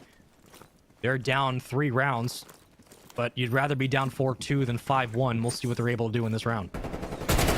Another quick plant onto B, or at least what was supposed to be, as Fellow finally finds the first blood, and that's Bomb down now in the middle of the map. But, I mean, BBG didn't even flinch. Pentagram still pushing up the site into their spawn. He fights 2v3. I mean, they don't even need the bomb at this point. When Pentagram's killing like that, 1v2. Gravity, if anybody's going to do it, it's going to be you. But Bomb is going down, and you're going to have to catch it right off the plant. Might get lucky. Oh, Kismet get right through pillars. He plants on the opposite side. Well done by BBG. Gravity again left in a 1v2. Gotta feel for this kid. 9-2 is Pander. Kismet and Pander last alive. But Gravity taking a very long extension. Oh, he might get perfect timing. This might be the play of the day. If Gravity switches back to the Krieg, he might get lucky. But the rotation comes out of Built by Gamers and COD timing.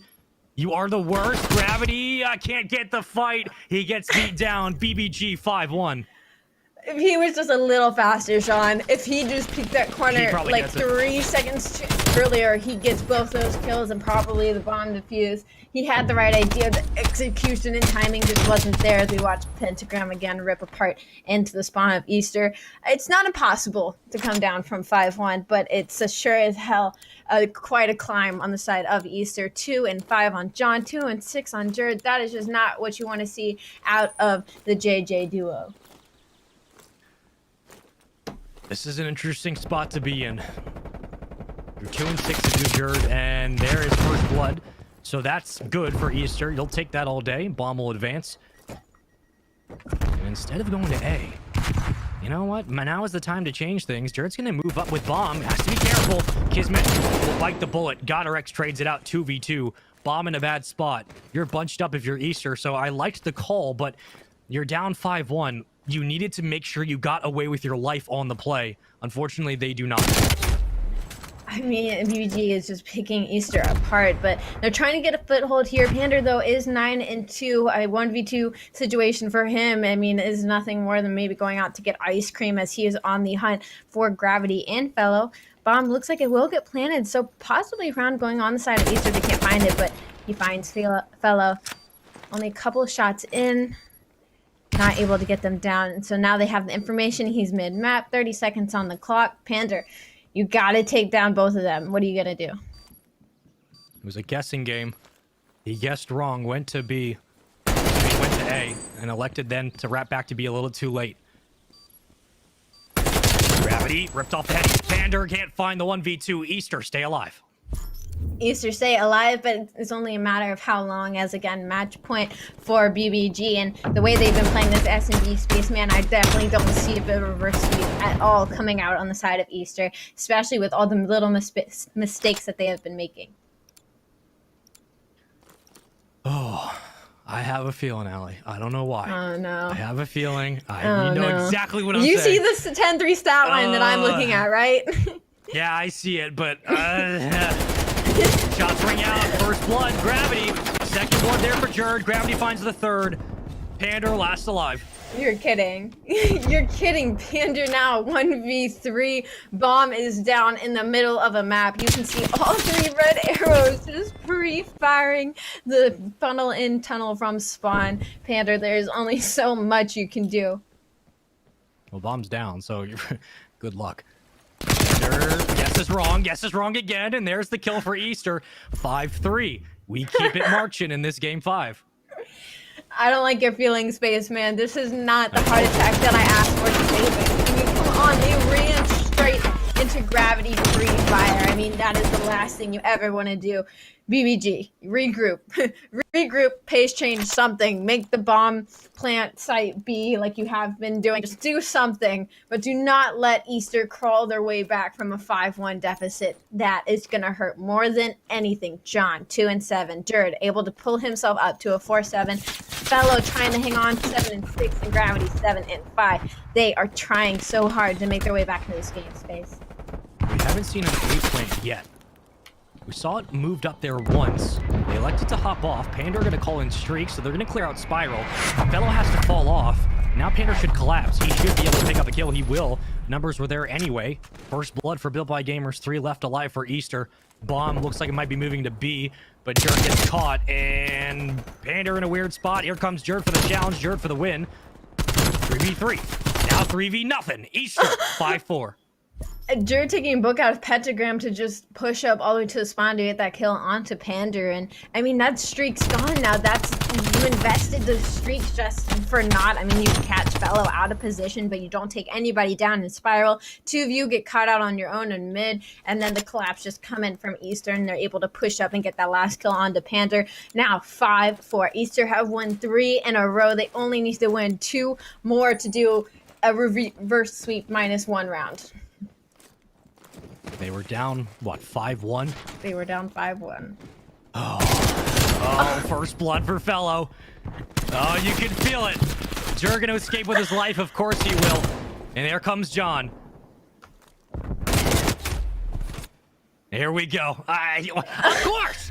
Round 11. 5-1 down. Easter, bring it back. It's not even, at this point, I want to say Easter is making all the right plays, but BBG, they aren't doing the commitment anymore. It's like they're getting scared. They're scared of this match point to just close it out. They just keep telling themselves, you know, it's only one more round. It's only one more round. You can't do that. You can't tell yourself it's just one more round and you have a comfortable lead. You need to shut it out, because in this high caliber of competition, you cannot give any of these teams a foothold, and that's exactly what they just did. And now we are in round 11. Both teams, it's all composure at this point. They need to make a play, and they need to get first blood here. Pentagram, he catches Jerd, and attacks are out on both sides of the team. Fellow catches 1. That's first blood on the side of Easter. Now Fellow is 10-8. 4v3. Bomb needs to go down. Got Rex and Pander. I mean, they are caught out in center right now in the circle. I mean, BBG, they need to answer, and they need to answer now. Pander's had 1 kill in the past 3 rounds. Got Rex spots Jerd. Jerd has to be careful. Bomb hesitant to move up. The nades will tag. You got 45 seconds to make a commitment to B. You can't go A. There is absolutely no way in hell that's going to get pulled off. 39 seconds now. Pentagram in the map. 2 will commit. Gravity can throw shoulders. Pentagram has to play his life, but as he dips to driveway, he's going to be met by John. John wins the gunfight, 4v2. It's all crumbling so quickly. They were up 5-1. BBG getting picked off, and the comeback of a century from Easter. They win it in Game 5, Round 11, down 5-1. Raid S&D. Oh, it can be disturbing. I don't even have words. I don't even have words at this point. Easter, the second they stopped BBG's momentum, they couldn't keep going. I mean, it's like BBG just got completely shut down, and they weren't able to close out one more round. Sean, I can't even believe you called it. You called it at 5-1. You're like, I feel it. And then they got the second. And then I was like, no way. And then they get the third. And I'm like, there's just no way. There's no way. So somebody's going to flip a switch. And then they got the 4th. And then they got the 5th. And then they close it out. Fox, you have to tell me what you were seeing, because I'm in disbelief. You said it best. There was no way. It makes no sense. These kind of conclusions to Search and Destroy shouldn't happen, but they made a way, right? I mean, we saw the 10-4 performance that we were talking about before they went to middle map and things started turning things around. Yeah. I mean, really just an awesome performance from them in the end. I'm telling you guys, sometimes, look, we've all been doing this long enough. We've been watching Call of Duty since 2010. Sometimes you just know. You're like, you know what?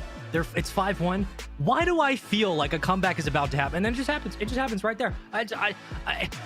That was all of Easter. I know Ali was talking about like, BBG.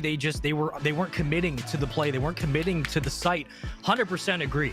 But once Easter started once they got that 5-2 deficit and they were like, okay, we got one round on the board, Pander didn't pick up as many kills, and all of a sudden they were getting first blood very quickly into every round, and it was always Gravity who was getting first blood, and after that it was just lights out all the way through.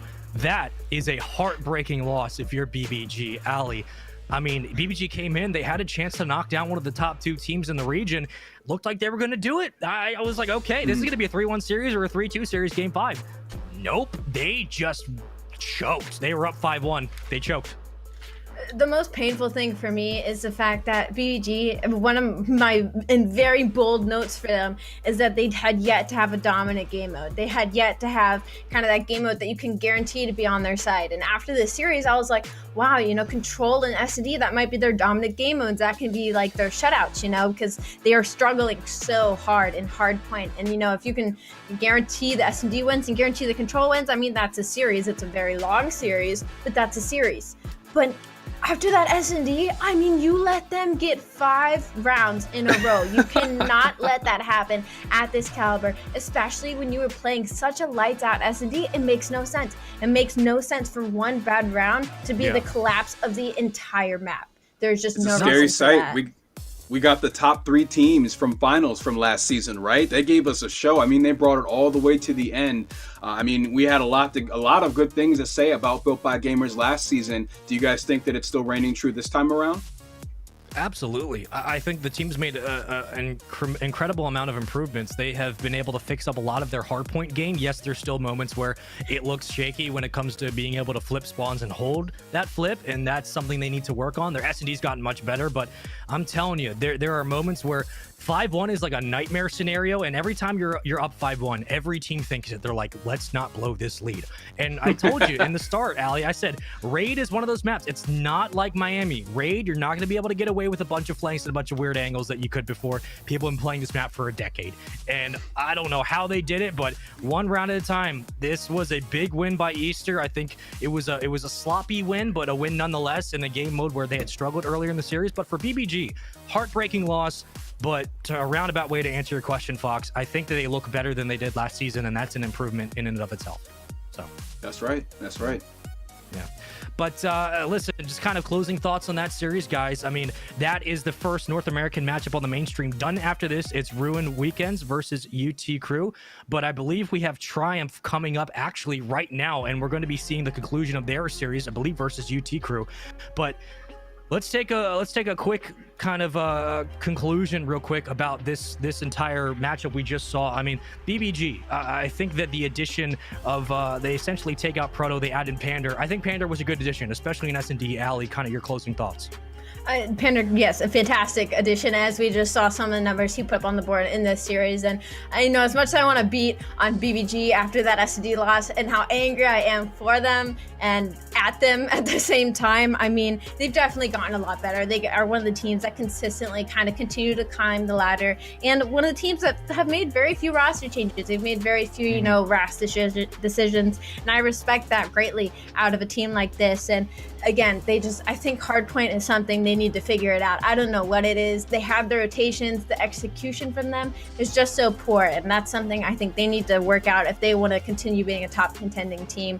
Their S&D looks fantastic sometimes, so hopefully they can be more consistent with that and not blow a 5-1 lead. We'll see them become a much scarier roster than they are. And then on the side of Easter, I mean, Jared and John, when they're on fire, they put on a clinic. If they continue to do so consistently, again, one of the top teams. I mean, those are one of the scariest duos, not to mention Fellow backing them in S&D and Gravity looking over them as a whole. I mean, that, again, they're one of the top teams for a reason, and that is because individually across the board, fantastic players. Yeah, absolutely. And now, before we get into our final series of the night, which of course will be Ruin Weekends versus UT Crew, I believe, with a quick correction, we do have Triumph versus what formerly was known as Here to Ruin, now known as Teenage Mutant Ninja Turtles. Thank you very much, Parasite. That is going to be the matchup we're going to be hopping into. But Fox, getting a quick rundown of this new team. I mean, here is the layout of the maps and how they went. TMNT is up 2-1 currently. They took the hard point. They took the control. Parasite has been through 112 roster changes in his entire career, and just before Season 3 kicked off, he was able to find himself on another roster. talk to me about this guy, about the teams he's been on, the fact that he's able to get another roster under his belt. Currently, it's Parasite, Mochila, Lamagod, and Glory. Do you think that Parasite's going to be able to make his way through the top part of the groups here in North America?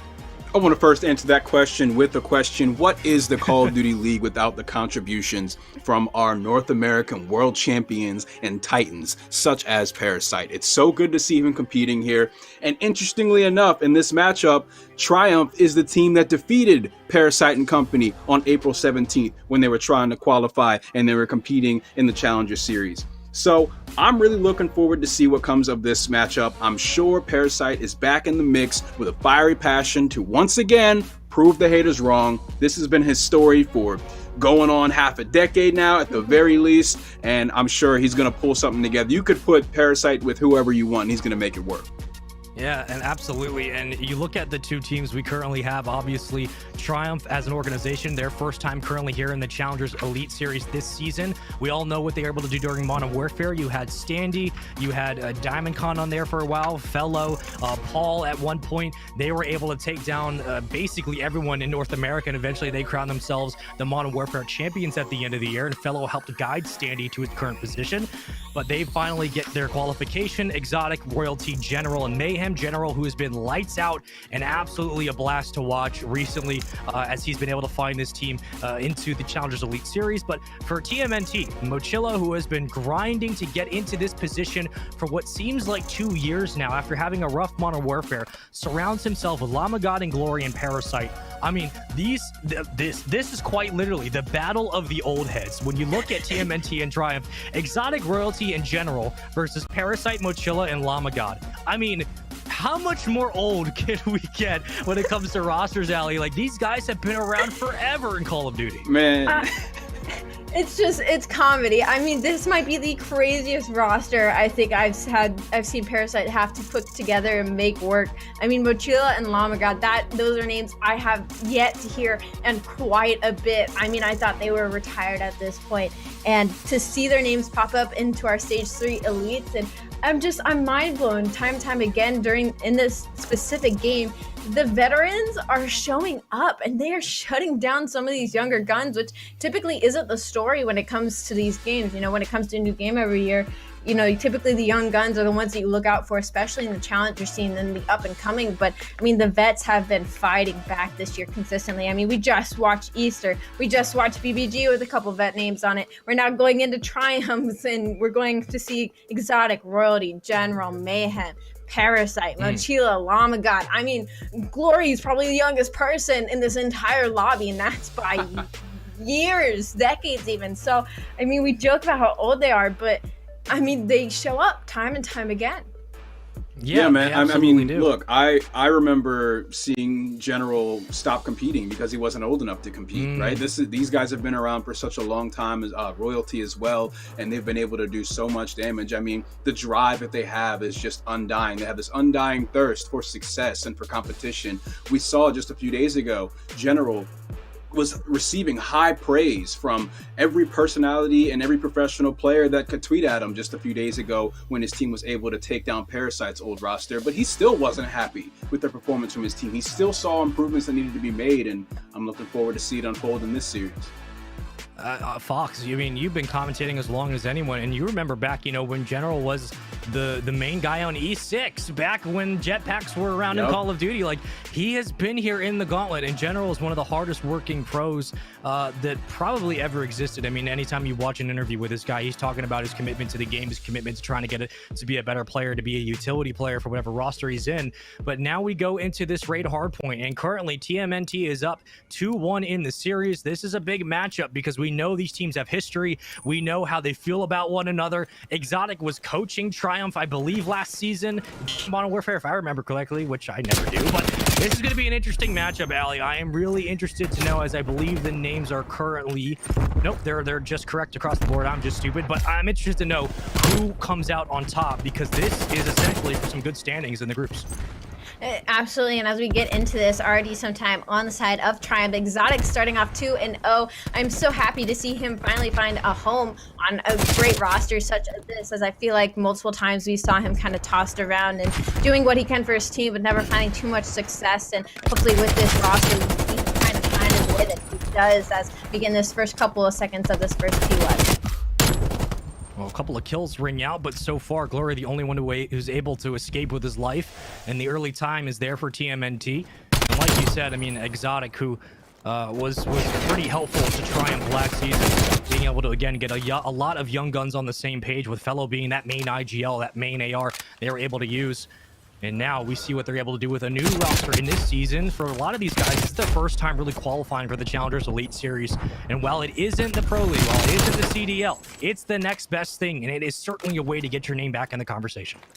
TMT having a bit of an early rotation, but Triumph answering right back as they flood in through the front, and Mayhem looking to catch a couple here, going through window, but Parasite shuts him down quickly as Royalty trying to takes it up as all of TMT is trying to flood through this side window to get into this hill. 30 seconds left. Glory slides in. He gets taken down. Batila tries to get the trade, but he also ends up being taken down by Exotic. And now TMNT probably just needs to work on rotation here and hopefully get some time to get this lead switch onto this Money Hill of Lambo.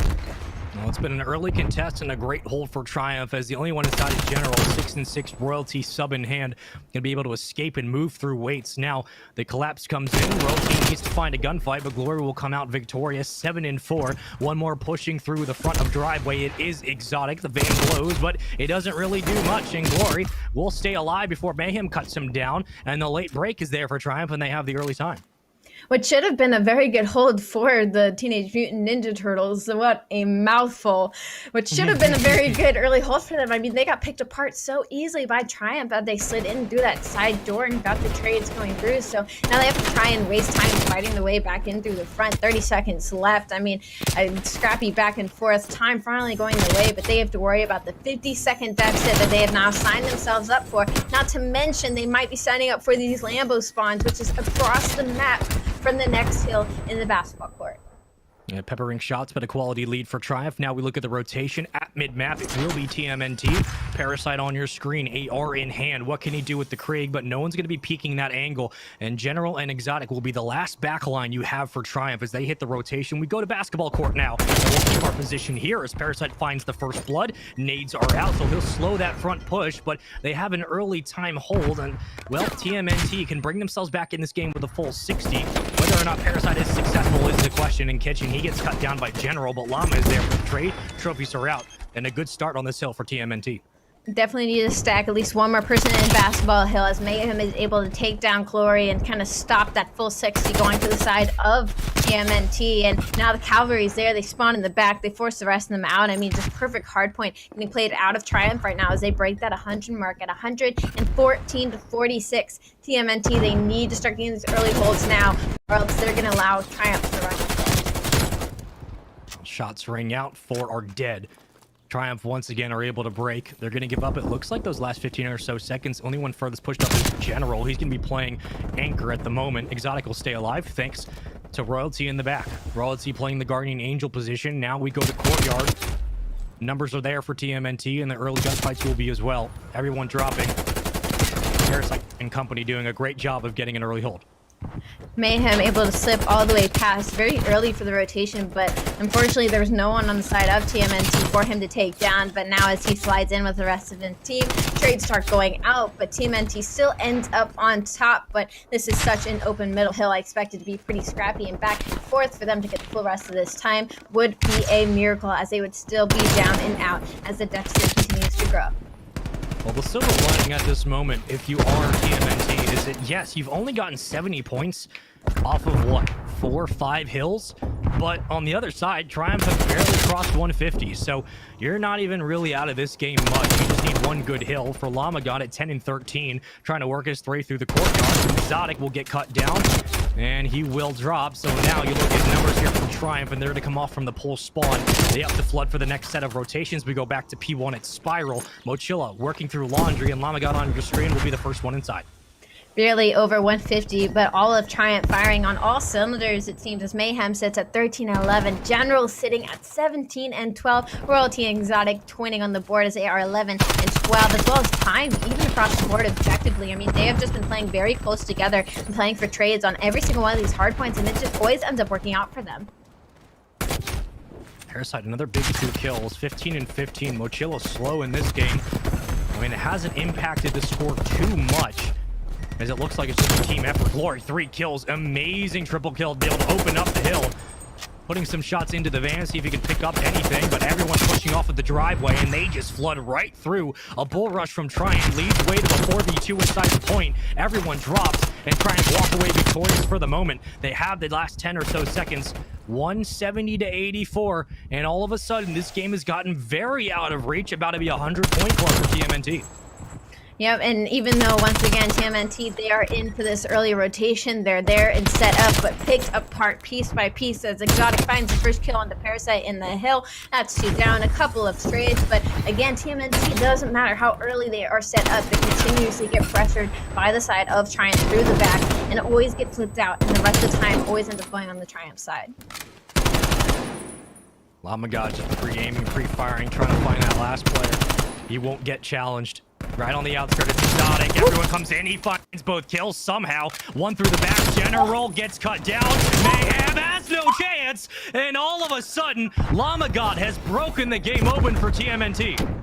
I mean, Lamagod on a 5 streak now as he's just looking to shut down every single player from Triumph off of spawn as he holds his hill all by himself. 10 seconds left. He's going to grab that scrap for his team. But unfortunately, TMNT, there is only 1 player for rotation. Streaks are going to get invested on the side of Lamagod to hopefully help his teammates on that rotation. It does end up not finding anybody.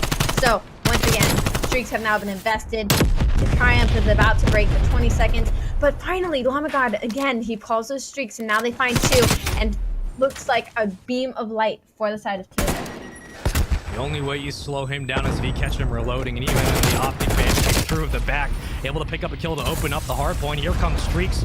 Llama investing a lot just to find nothing. The contest still there. Numbers will funnel through, so TMNT have the hold. And now you play the kills on the outside of the hard point, but you also have to worry about the rotation. Early setup, it will be Triumph. It's Royalty who gets the call and understands that it's just about the next hill, not about this following 18 seconds. We push out, but Parasite will be the anchor. Mochillo on your screen. He's got to be that front sub to rotate through the back and cut down a couple of defenders. Mochillo's got to play his life here in the back as both of his teammates get taken down the front, so he just needs to be sneaky and wait for them to try and put that pressure on, because if he gets taken down here, it'll all be for naught, and that is exactly what he's going to do as he plays this corner, and the rest of his teammates look to slide in through P2. Number 4, that's Exotic. He's going a bit on a hunt here. It feels like he knows that he's missing somebody. Mochillo's going to get timing. He gets to take down Exotic. His teammates have now pushed through the mid side. He's going to catch on to Royalty as he needs to slide in and get these trades. 2 players on the side of TMNT, and he's unable to win the gunfight, and Triumph now breaking that 200-point. Lamagod feeling pain right now as he invested so much but gained so little as TMNT are still down by at least 40 points. Yeah, you can't win it here if you're Triumph, but make no mistake, you would want to contest for TMNT because the further you let Triumph get a lead, the harder it's going to be to come back. Even when you jump from the sky, Royalty's going to cut you down. Mayhem on a 5 spree. He gets the multi-kill in your feed, and now we look at 230 points in counting, and they'll be 10 away when we go to Courtyard. This will be the danger. How do TMNT hold? Mochillo at 15 and 18. He's done his job, but will it be enough now? Lamagod invested all of his streaks on the initial hill. Mayhem has a couple of his own, and they're going to be able to clear out Courtyard if they're lucky. Here come the kills. General leading the way. Exotic and Mayhem combining for 2, and that might be all she wrote, as no one will be able to contest. And map number 4 will go to Triumph. We're going to game 5. Lamagod trying to pull his team along with hopefully a bit of a momentum push, but it was just a little bit too late. Triumph looking insane on hardpoint. I mean, they consistently played close together. They played my favorite type of way that you play at hardpoint, is consistently playing trades, stacking the hill with players and just waiting for the close push in. And time again, it ended up working out for them. That was just a great response after a couple of hills. I mean, you look at the score count as well. TMNT had 4 hills they had gone through, and they had only gotten 60 points. You can't do that if you're on raid. You just can't. You got to have more than that. And when it came down to brass tacks, the amount of kills that they weren't able to get, TMNT just weren't able to get it. I mean, Mochilla was playing his life. He was doing a great job on the opposite end.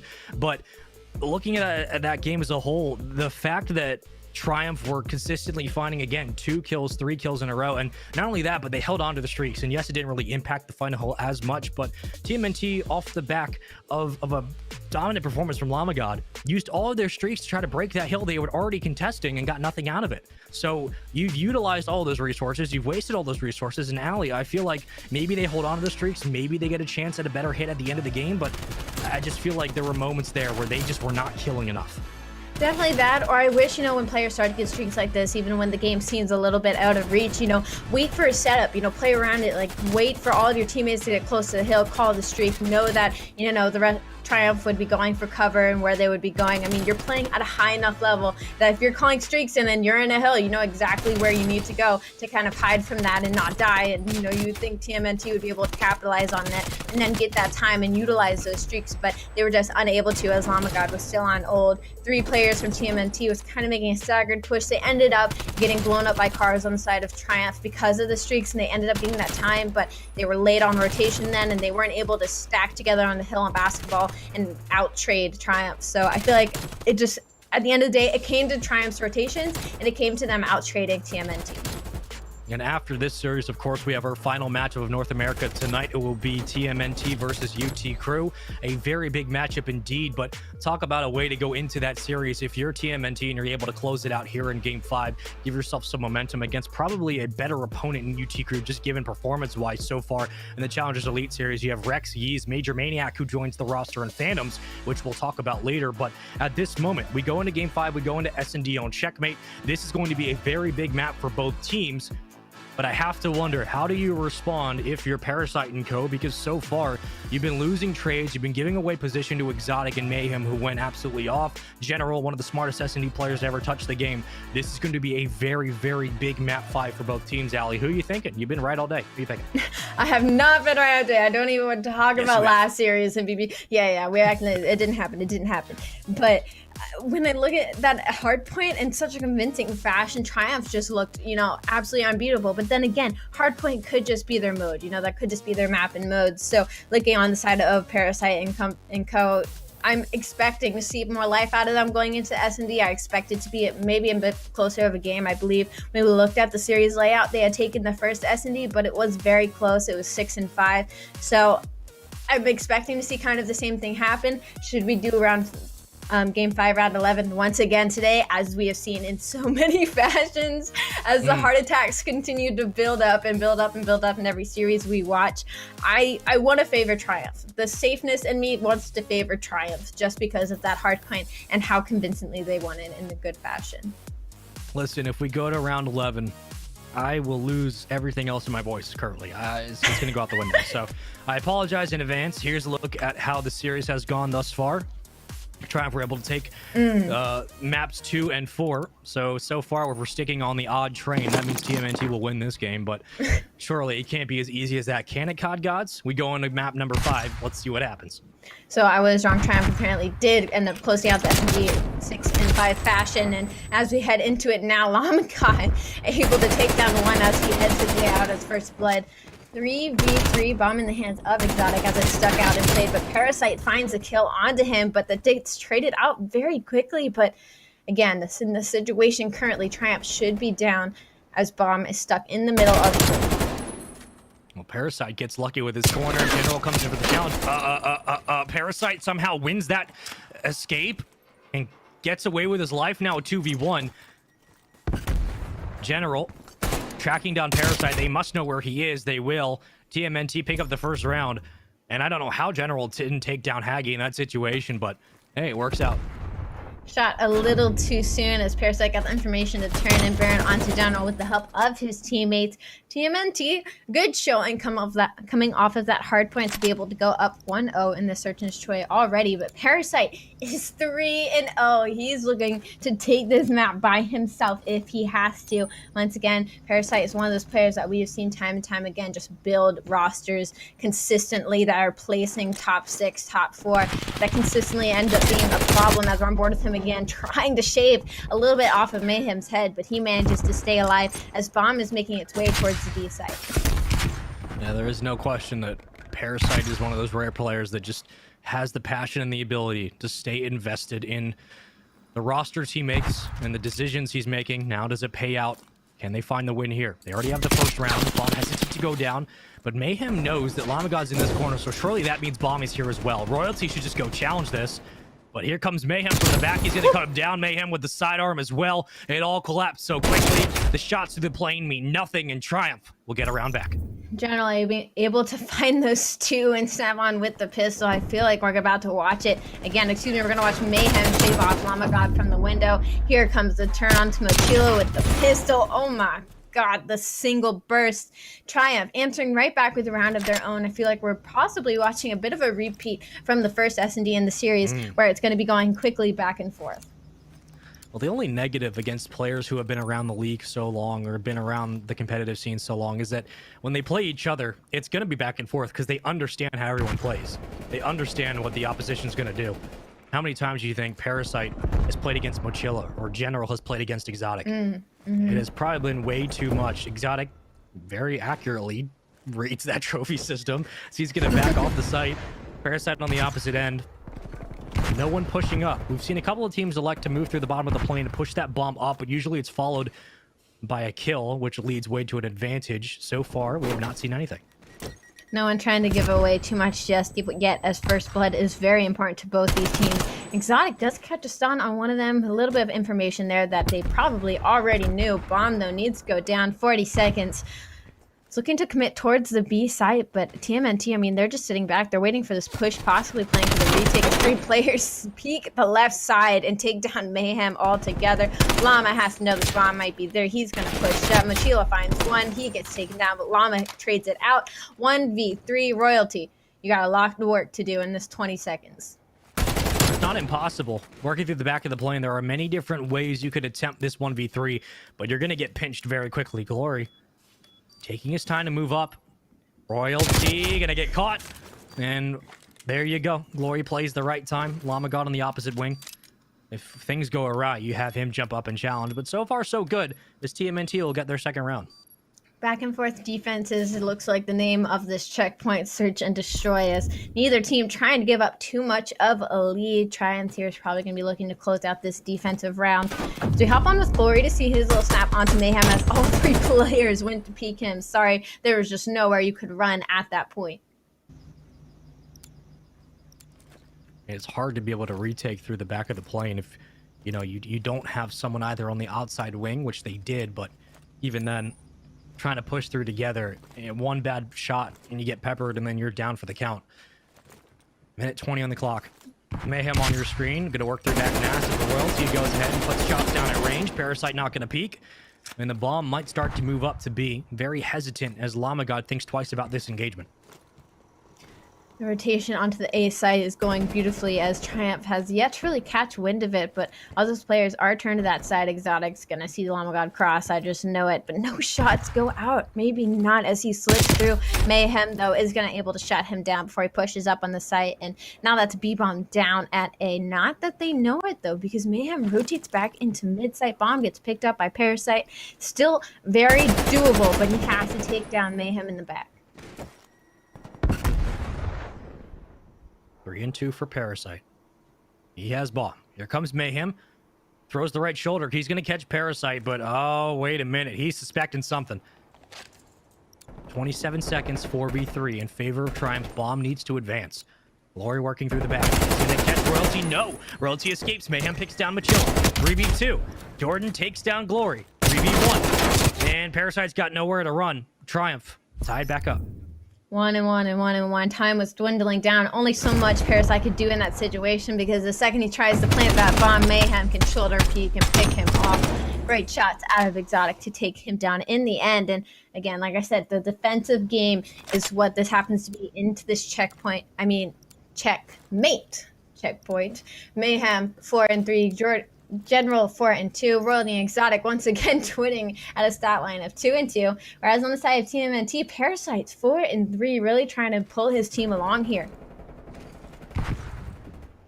Once more into the plane we go. A couple of shots ring out. No first blood. We'll exchange the nades. And you're looking at Mochilla hugging the left corner. Very tagged up. He will drop. Not going to survive that one. Round advantage currently to Triumph as they have numbers. But Parasite will not leave cabin. I mean, he was eating nade after nade after nade. There was only so much he could do in that situation. But huge first blood for Triumph. This is what they needed to hopefully kind of take this back. Maybe create a bit of a lead here, as Mayhem and Gordon and Jordan General are 4-3 and 4-2 still across the board. Not able to pick up any kills on their side just yet. Bomb trying to make its way to the B side. 36 seconds on the clock, though. Glory finds one. It's not going to be able to get the information on the other, but now they can kind of collapse onto this plane, as we're expecting to see a couple trades go through. 2v1. Exotic through the back. Exotic takes down Glory. Gonna challenge Parasite. Haggy still alive. Not for long. Exotic challenging. Exotic winning. Triumph 3-2 edge. Exotic with a 1v2. Parasite just crouching there, praying the wall bang doesn't go through, and then Exotic being able to switch through that pistol.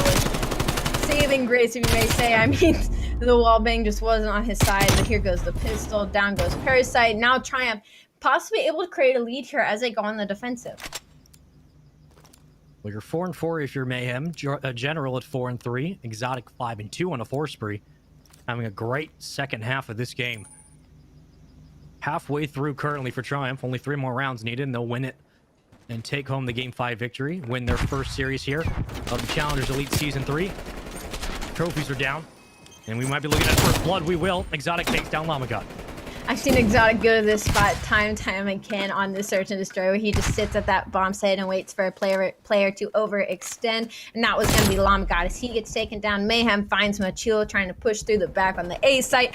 General takes down Parasite. I mean, there goes the rest of TMNT picked apart. Triumph now able to create a bit of a comfortable lead, 4-2 now, standing at 2 rounds above TMNT. Mayhem's not going to lose that gunfight. He got the call out, though someone was overextending. Moch, I believe, is 1-6. Needs to pick it up. You can feel the impact. He is not leaving on the field. Everyone else doing their part. Mayhem at 5-4. Exotic 7-2 on a 6 spree. We're going to stick on board with him. Royalty will be your bomb carrier, but Exotic getting pretty close to being able to blow this game open and make it a 5-2 lead for Triumph. Exotic on a hot streak, looking to continue that right now. Again, he has 6 on the board, just kind of on a mission here to continue it going. Nobody kind of giving any leeway, though. I mean, TMNT do not want to give up first blood here, because Triumph have capitalized time and time again on the first blood off of Exotic. So, bomb, it's going on the side of plane. No real A hits just yet out of either side. Yeah. He's close to streaks, too, Allie. I mean, 1 kill, he's got it. Playing his life quite a bit. Parasite might get cut out here. I mean, looks like all of Triumph is trying to get Exotic these streaks, as they're like, all right, where's the information? Where's the rest of the team at? TMNT playing deep far back in their spawn, just waiting for the bomb to get planted somewhere so that they can capitalize on the retake. Yeah, Moch is in the front of NASA. You have on the opposite end Glory on basically a line segment right in the back line. Now they're going to bunch up at the back of the plane. Exotic will get streaks. He gets the artillery. That's a big kill. Everyone starts to drop 3v1. And here comes the collapse. He might have gotten that second set as well. Tier 1 definitely earned. And a 5-2 lead now. This team looks good, and they got streaks to prove it. Absolutely, and we saw scarier things happen earlier before, but looking at the side of Triumph, I don't think they're about to let any of that happen, as I expect to see the full investment out of the streaks on the side of Exotic. And he has yet to get taken down as well. He's still on a hot streak. He is on 8 in a row, 9-2. I'm so happy that Exotic finally found home where he can really shine, and the rest of his team backs him up. Yeah, I think you could say going on an 8 spree is definitely considered shining. I mean, on a map like Checkmate, running a sub, that is about as flawless as you could ask. He switched to the Krieg instead, has full streaks, and you can play with these as well. You don't have to burn them on this part of the round. First blood now. Maybe you elect to call in 1. 4v3. Mayhem finding that first blood, and again, Triumph. I mean, they continue again to capitalize on that first blood off of the backs of either Mayhem or Exotic. And I mean, Mayhem 6 and 5, General 6 and 4 streaks are now getting invested because of that life count. Looks like he's gonna try and catch Motion Plane. He's not gonna be able to, but he does have a little bit of information now with who is where. TMNT, they have 40 seconds to do something. They need to put this bomb down as well. Glory finds one now with 3v3. Definitely doable for both sides still. But Llama, he's gonna peek, but Royalty isn't able to finish the kill. He slips his way on by as he backs up and waits for his teammates to help him get the trade. Roach is underneath, 1 and 7. Glory takes down Exotic. Royalty. Glory working through the back, so is Moach. Moach is behind. Moach has to win the gunfight. Juzo wins both. Moach gets them both. TMNT take their 3rd round, and Mochilla with the long flank pays off. I mean, Route Man gets paid, and TMNT needed that round more than anything, especially out of the investment on the side of Exotic Streaks. We'll watch Royalty stab at it, but a huge play out of him. But again, it's a marathon here into this S&D as they need to win 3 more rounds straight and shut down the team of Triumph. If there's ever a time to pick up 2 crucial kills from Mochilla, that was the time. It was a 4v3 for Triumph, and they were able to give away cabin control pretty quickly. From there, it crumbled. Surely we don't see another round 11. Nades fly out. Glory working onto the plane. Your bomb carrier is Royalty at 6 and 4. Where's the lead blocker in front? It will be Exotic. If he finds first blood, you're going to see that bomb move up. But until that happens, we will sit at a stalemate. Exotic working around under the plane. He is so close to one player. That's Glory on the opposite end. Parasite must know he's around. And Parasite will. Glory just needs to turn around. Glory just needs to turn around. He'll do so. Mayhem on the top of the wing. Going to collapse underneath. And he'll trade it out, but a team kill is there. And now General stuck in a 1v3. I mean, this is how it starts. This is how the round 5 starts as TMT shuts them down. Exotic still has artillery, if my eyes did not deceive me. So I am not sweating just yet, but teams, you have to stop. I feel like they're playing too much around Exotic right now. They're playing too much around his streaks. They need to fall back into their pace. They need to play their game, and they need to not rely so heavily on those being called in. They need to get that first blood and collapse on the TMNT, or else we're going to be seeing another round 11. Roach has stepped it up, and that has made all of the difference. It was 5-2. It's now 5-4. Welcome to stage 3 in day 1. I don't know what to tell you. Parasite, Krieg in hand. Oh, don't peek that. Don't peek that. You're going to get burned if you do. Nades fly out. Bomb very far pushed up inside cabin. Llama thinking about the plant. Parasite thinking about first blood, how he's going to play. And he knows General's in the back. Exotic is there ready and waiting as well. Royalty's just bunny hopping through the plane. And Parasite on the extension on the opposite end of the map. Might catch Mayhem, but at least they know where numbers are currently for TMNT. Triumph should also know now where exactly they are, as Bomb's still stuck in plane. I almost wish I would have saw the play by Exotic to push up into Bomb and sit in his corner and wait for the take, but he's not going to be doing that now, as all of Triumph is still kind of pushed back into their spawn. No player trying to give up anything as first blood. Looks like it's going to be all she wrote when it comes to this round. They're bunching up. Oh God, Royalty. Oh God, Royalty. Oh, here comes the nade. Oh God, Royalty. There's 3 there. Do you find anything? Well, Mayhem does. And here comes the second blood. 4v2. You have streaks. Parasite going to challenge. Parasite going to drop. And Triumph will take game 5. They'll take the win. And more importantly, they win the series 3-2.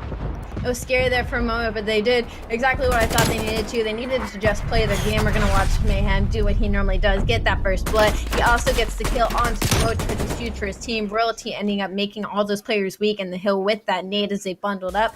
I mean, huge plays out of Triumph, and I think I heard that artillery get called in the end, just for the reassurance from Exotic. It was like, I know you guys are getting them all, but just in case, just in case. And Fox, I know you watched that all from the sidelines. I mean, I was scared for a minute there. I was scared for a minute.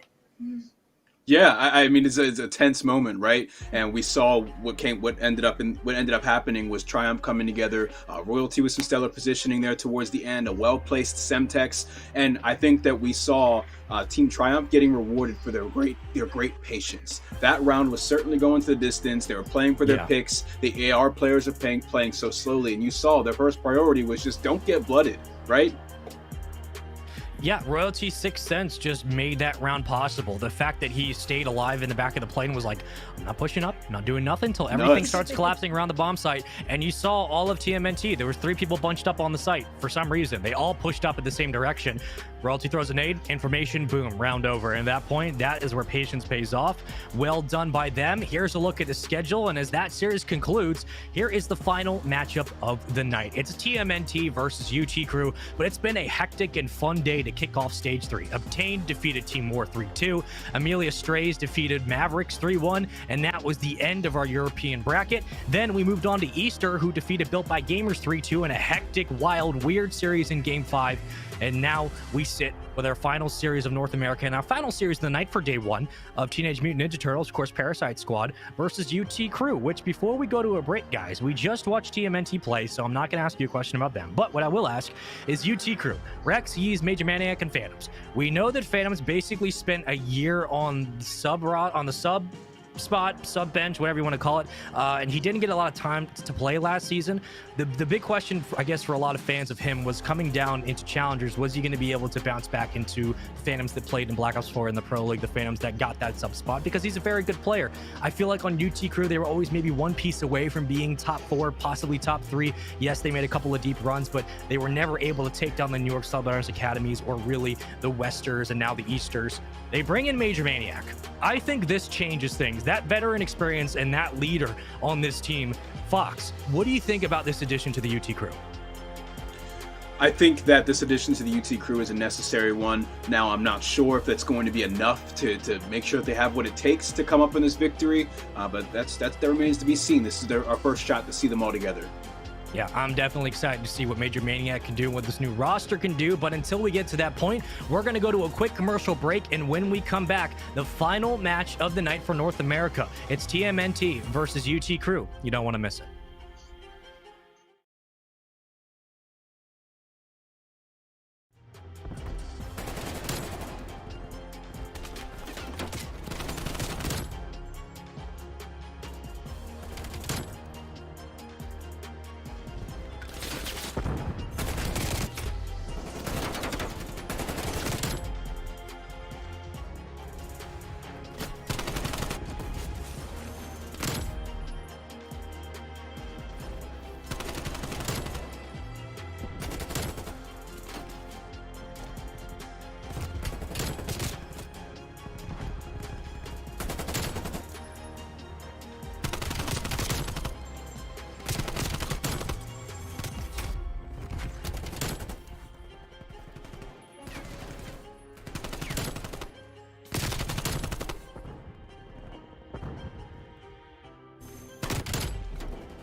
Welcome back, everybody, to the final match of the North American side of this part of the bracket. This is day 1 of stage 3 and week 1 of the Challengers Elite Series. I'm Spaceman, that is Fox and Alley, and this is the final match of the night. Teenage Mutant Ninja Turtles versus UT Crew. Newly formed rosters galore, but welcome back, everybody. Hope you enjoyed your break. We did as well. Fox, looking at these rosters head-to-head, we just watched the conclusion of a series versus Triumph and TMNT. TMNT were not able to close it out. Triumph walk away with the win, but TMNT will get a second chance now. They get to come down and play UT Crew. UT Crew have added in Major Maniac to the roster. Talk to me a little bit again about his addition, and I personally think that his addition to this team will give Phantoms that extra AR presence that he desperately needed. Yeah, maybe you just need that extra push, that extra muscle. Major Maniac is a player that can have that tendency to really take over moments in a game. And I think that if he's able to find himself in a team that prioritizes him in that way and is able to play around those explosive moments, they can see a lot of success. UT Crew, I think, definitely needed Major Maniac. And Allie, you had some insights into what TMNT might be going through currently. Could you share that with the broadcast, please? I knew Sean was gonna get on me about that, but I just across the board mentally, I think they could have some internal problems that can affect their gameplay going into. I have to find the way to word this properly, but I think mentally they might be down pretty horrendous after that loss. So I'm expecting UT Crew to be able to capitalize on that. And as we look at the maps, you know, I'm pretty okay with my predictions so far today. I'm gonna predict once again UT Crew to take this, but it looks like we're gonna get Apocalypse Hardpoint, which we actually haven't seen, at least not today yet, Space. And should we go the distance, you might possibly get your Express SD. Yeah, I like how you said we have to be careful about how we word this, and then said they're down horrifically. So yeah, I absolutely agree. I think you just nailed it on the head. But the last time we saw Apocalypse Hardpoint, I believe it was, oh God, the last time we currently were on broadcast, which was in season 2, week number 2, when we saw BBG play on it. But Apocalypse Hardpoint will be map number 1, followed by Raid, Checkmate, and then Express to close it all out. So again, we have been moving out of Garrison S&D. We have been keeping Express. I love Express. I love Raid. They're both wonderful. And at some point in, I believe, season 4 of Elite Challenger Series, we might be getting Standoff at some point. That'll be exciting. But looking at the map layouts, you got Apocalypse at first, and again, Fox, we see this continuation today with teams picking Checkmate, Control, and Checkmate Hardpoint back to back. Do you think that's done for a reason, or do you think that this is just the way the meta is now? You know, I'd really like to see the breakdown of roles and compositions when we look at the teams that are making that decision to play Checkmate twice in a row, because we see time and time again it favors those teams that have strong ARs that can play around the center of the map in the plane, at least in the Challenger Series, right? I think in the Pro Division you might see players like Formal that can hop up on crates and do a lot of damage at a distance. Of course, there are those players that sit in the backline with the ARs and can be a huge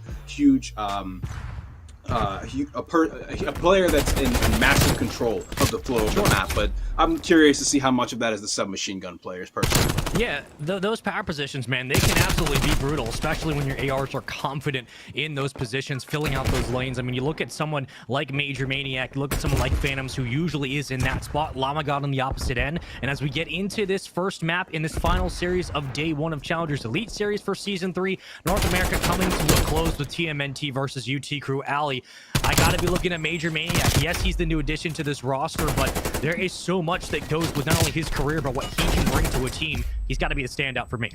I agree, and the only thing I'm a bit worried about when it comes to Major Maniac being added to this roster, and it slows them down tremendously, and should that be a double-edged sword, and Phantom's already being a bit of a slower AR, and kind of Major Maniac helping pull the rest of the team at the same pace, or slowing them down a little bit too much. So as we hop right into this already, TMNT punishing as Llama God starting 5-1, Parasite as well.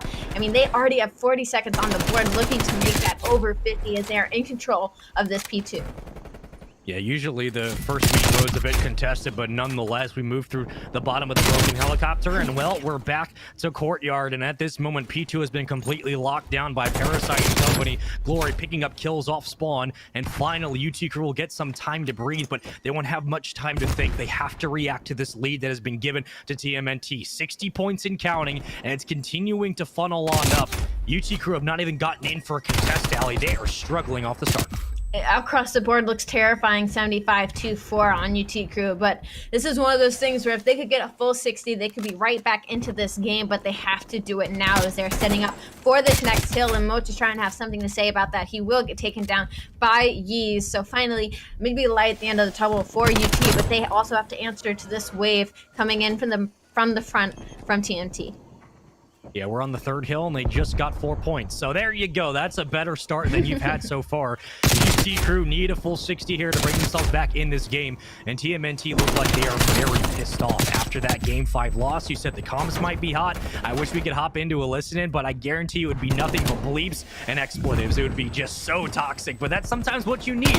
You need people to start stepping up in the comms and saying, hey, let's get our stuff together. Let's figure out what's going wrong, and let's play the game the way we know how. Off the start, they've been doing just that, and with 25 seconds to go, Allie, even though UT Crew are in possession of the hill, it's on the rotation that TMT have found success. And some players, you know, happen to do better when they're frustrated and angry and down, and I am definitely not one of those players, but on the side of TMNT, it definitely looks like it is for them, as they have now broken 100 points, as UT Crew is struggling to break through 50, as they lose that rotation now, and they're going to lose rotation into the next, as they get picked apart by a team of TMNT. I mean, Parasite 13-7 having the map of the series already, and Llama God 10-3. I mean, triple positive gets the beat down on to Yeez. Can't let that happen, and UT Crew spawning all the way across the map. Yeah, we sit in ruins with 44 seconds to go, and you're probably wondering who's going to have the better map. Well, Llama God and Parasite are on a race to hard pack carry, if that's a sentence, even more than they already were. And Llama God continuing to light up the kill feed 5 in a row. UT Crew seems like they barely touched the hard point. They only got 36 points through 4 hills. We're about to rotate to P5 to Armory, and now we look at the kills on the outside, but every single gunfight's been going the way of the boys in green. We rotate now. We stay on board with Parasite. What can he find at the top of the connector? Well, Rex and Yeez both shut down, and what a great rotation it has been for TMNT. Definitely the most dominant map we've seen so far today. I mean, UT Crew, they just keep stagger pushing one by one. I mean, they get picked off, and they just have yet to really slow down, pull themselves together, and make a team hit. And they're really suffering for it now as we watch all of TMNT just kind of pick them apart. It's one down on UT Crew, 2 down. It's never all 4 making that full push, and they're really getting punished for it. They better be careful. UT Crew are about to get 40 points left if they don't find a kill somewhere. 5-13 for Yeez. Phantoms at 8-11. Major Maniac about to be double negative. Mochilla starting to pop off, 11-9. A combined 12 spree for TMNT. These boys are playing with a fire that did not exist in that Game 5. They are mad about the ending of that series. Glory picks up 2 kills. 2 more will push to the front. Parasite going to get challenged momentarily. Wins 1 win, not the second, but Glory is there for the trade. 204-36. UT Crew, you better wake up soon. I mean, just when the UT Crew started to get some kills on the board, Glory finds 2, then Parasite gets a shutdown, allows Glory to find the 3rd one. I mean, UT Crew has to wake up soon. This is not the top contending team I was expecting to see in this NA region, as, I mean, 38 points on the board. You cannot let that happen, as finally, it looks like they have early rotation. They're possibly getting a couple seconds, but Glory and Llama God, they just forced their way in. I mean, picked apart time and time again is the story of UT Crew in this hard point. Well, Phantom's starting to heat up now. He finds 3 kills and does it in quite quick succession. 13-12. Gonna work through the back of P2, try to get spawns early. We're looking at Courtyard for the next kill. Main road about to be done. 30 seconds still to fight over, and you're looking at UT Crew in the majority of this time, but it flipped out for Blamagon and Glory. They combine for 2, and Mochilla makes it a 3rd. Regen about to be 4. UT Crew falling very quickly, and if you're TMNT, yeah, you can't win it here, but you're doing a damn good job of closing out this Game 1. We look at the rotation to Courtyard. UT Crew need to get set up early, and they need a solid hold on the first wave of offensive players. I feel like I'm watching a pub right now, Spaceman. I mean, they aren't waiting for each other. I feel like there's just no chemistry going on between any of the players. They're getting staggered pushes, picked by picked. I mean, Mochilla is with a beatdown by Yeez on the Moch. I mean, but again, 10 more seconds for TMNT. They're going to be taking this 250-53 space. I mean, what a showing off of that last series. You might be right. It's not done yet. Mochilla going to slide in. Is anyone else in the position to contest? Yeah, Rex. Nope, never mind. 250-53. Welcome to the 60-point club. What the hell was that Game 1? UT Crew absolutely stunned. I can't even say I feel like I'm watching different TMNT because, I mean, the kills were there. I mean, 250 to 53. I mean, just a dominant showing. But UT Crew, I mean, I felt like they weren't even fighting back. I mean, picked apart piece by piece. Llama God, we're going to watch him get a couple here in this kill cam. I mean, I don't even know how to tell UT to Crew to fix that. You need to play with each other. You need to wait for each other off a spawn. You need to rotate and hold rotations and win gunfights on rotation. I feel like I'm speaking basic hardpoint facts and rules here, and they just weren't doing any of it. Shoot back. Shoot.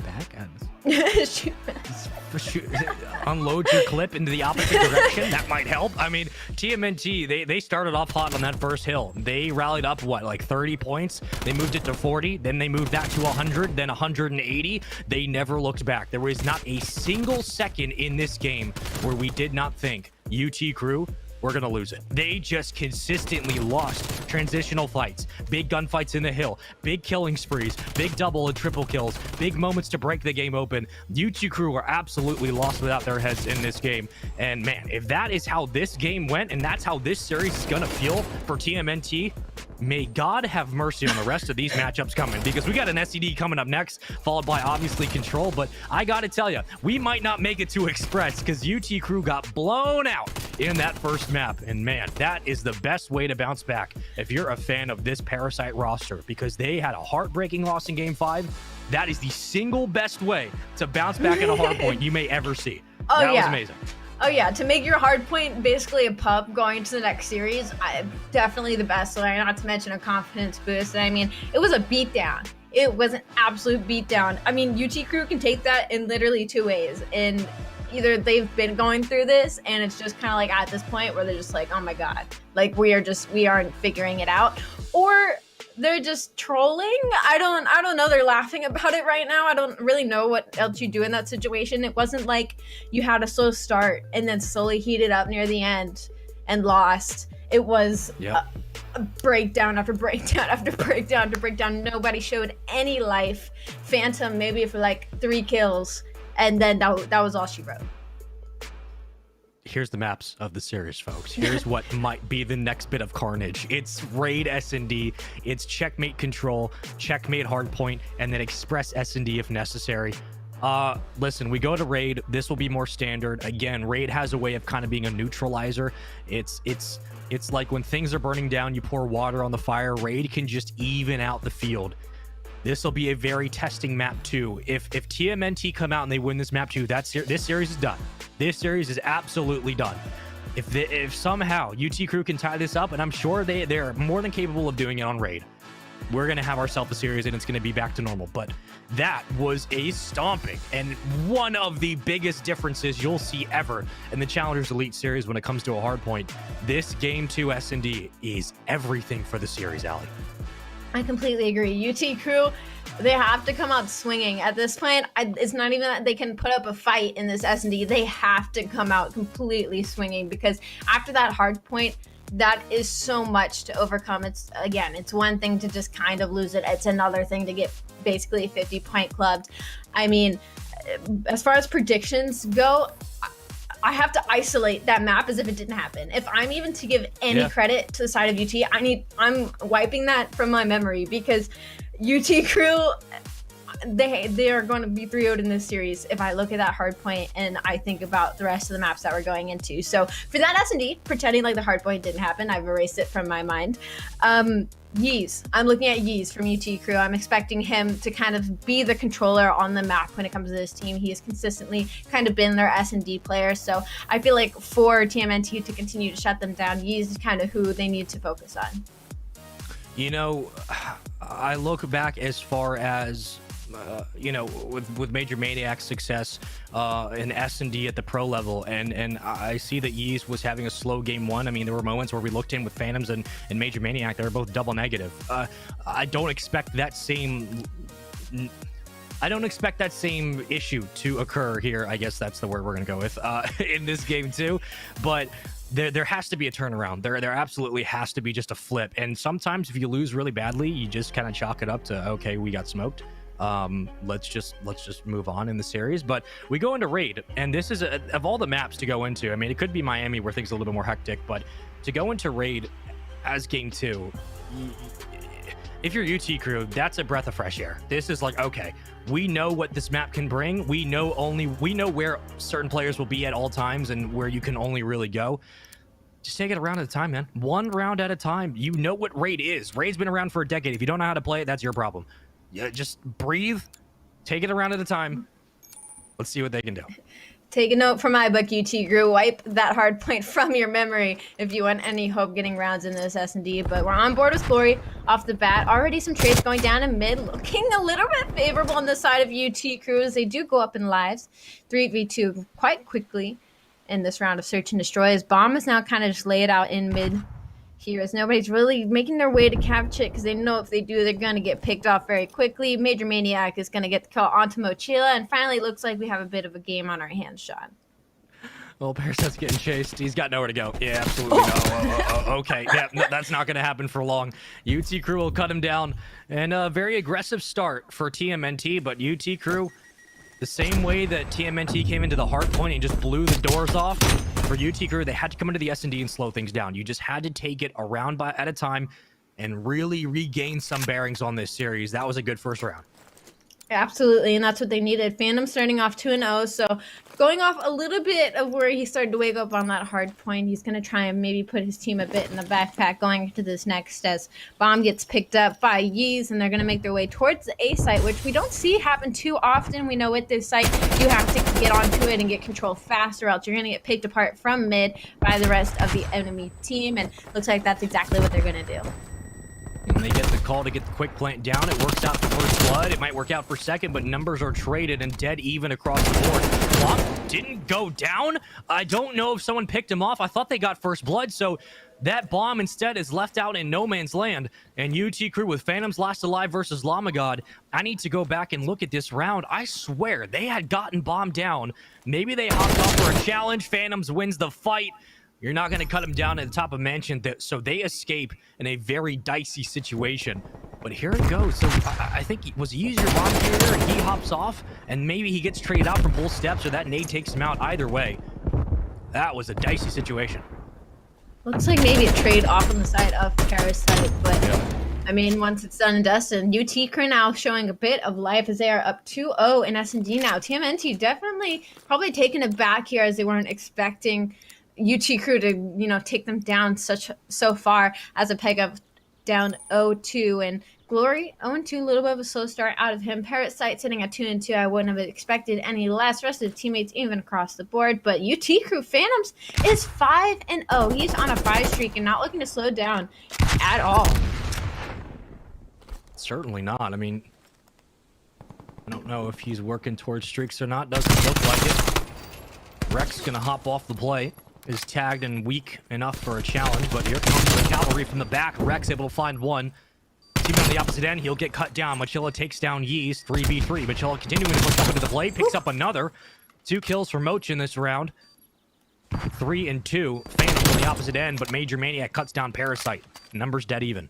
Uh-oh. Major Maniac with an AK-74U in hand, looking to force this 1v2 as he finds the first one. He's got to turn burn the second one. He almost does it, but TMNT able to take a round on the board. Looks dicey for a moment. I thought Major Maniac was about to fall off the map, but luckily he survived. Mochila with a big 2-piece to be able to open up Zig. And again, give his team numbers advantage in this round. Someone who was pretty quiet throughout the last 2 games we saw of that last series eventually started to pick it up. They started making the comeback in S&D. Things change. Phantoms deciding to run the Milano. We'll see if that lasts. And never mind. Switches to the Craig. Every time he does this. Every time. I don't get it. Just to bait you. He just wants to give you a little bit of a tease. Just for me. Well, that's still. Well, there goes the round. 2v1. Glory. Uh-oh. Can you do it? Finds kill onto Dylan. Oh, he pulls out the pistol. Ooh, a little spooky there. You had the right idea, but unfortunately was a little too weak. UT Crew putting another round on the board at 3-1, looking to hopefully shut out this S&D in the same fashion of the hard point on the other side of TMNT. Yeah, spooky is right. This almost made us jump out of our chairs. Wins that one. If he hits one bullet in the head, that's a 1v3 that just should not exist. But a good round back from UT Crew. You have Major Maniac at 4-3. Yee's 4-3. You said he needs to have a game. He's so far is doing that. Phantoms 5-2 is the man from Mansion who relinquishes that position only when you challenge him up close. Lamagod at 1-4 will be your bomb carrier. Moach thinking twice about how that stun might affect the middle of the map. Here come a couple of players from UT Crew pushing right up to Spiral. Bomb favoring the A side of the map, but I mean, I said it before and I'll say it again. You need to have quick control of that site. And finally, we see the push up. Number 8, Phantoms. He's going to try and go in that rotation to catch it off guard. He's told his teammates now as the rotation comes in from UT Crew, but Parasite does get the kill on Phantoms, which is huge because now that is first blood, and the rest of his teammates can wait for the deep rotation as Mochila finds Rex. And now suddenly the TMNT have bombed down and 3 players on the site with another one roaming in mid. Oh, Yeez is going to get him through pillars. Yeez, you better pick up that kill. You'll do it. 3v2. TMNT with bomb down. You got time as well. Major Maniac will drop. 3v1. Yeez able to pick up one. But 15 seconds knows that he's not going to be able to defuse, and he will back off the play. Maybe if he gets lucky, he'll pick up a kill or two. He is working close to streaks, but has a couple of kills that will be needed for that to actually become a reality. Won't be the case. And another round to TMNT. Had time, but unfortunately not enough players on the map as the teammate does get taken down and leave Yeez in that 1v2. And TMNT looking to kind of force their way back into this S&D. I mean, the Mochila has certainly woken up. We're going to watch Yeez once again in mid, take him down, find another one. Good play there from the start. When the bomb goes down, Parasite in a perfect position to watch over the plant and finds what was the first blood on Phantoms inside the window that opens up not only kitchen for someone like Mochila to possibly push up, even though that was not the call, but still, you give yourself some room to move on the site. A wonderful play and a wonderful execution from TMNT. Now down just a round. We go into round number 6. Who will take it? As your bomb carrier will be Phantoms at 5-3. Pressure inside that P5. People starting to drop in the courtyard. Dylan Rex finds first blood. Bomb going through the mid side here. I mean, this play usually doesn't end in favor, but Dylan has something to say about it as he takes down to TMT, and now getting forced to back up as UT Crew flood in through the front of mid here. Parasite does find one though, but in a very quick fashion, UT Crew trade them out. Now up 2 rounds in the S&D. I mean, what a decisive play called mid is so scary because should that blind counter not work out, you aren't going to be able to pick up these kills as easily. But we're going to watch Dylan again just put a bit of a clinic on here as he picks off Glory as well at stairs. And you're seeing success from UT Crew, and they're able to move throughout the round relatively quickly and clean up kills and end things before we even hit, 30 seconds into the actual round. For TMNT, they like to draw it out, and when they do so, they are successful. They've been able to bounce back now down 4-2. Mochila at 5-5. Lamagod 3-6. But you know what? That's not a horrible stat line. Everyone else essentially doing their jobs on each side. It's just come down to a couple of key gunfights that have opened up rounds for UT Crew. And now with the trophy down, they must know that Moach is tagged in weak. So numbers are here on to B. That might be the call. Stun goes out. How do we bunch up on the side? And where's that bomb? Will it advance? Well, there goes Llama. Don't catch the nade from your teammate. Numbers fly on in. And in the back is Phantoms for the first blood.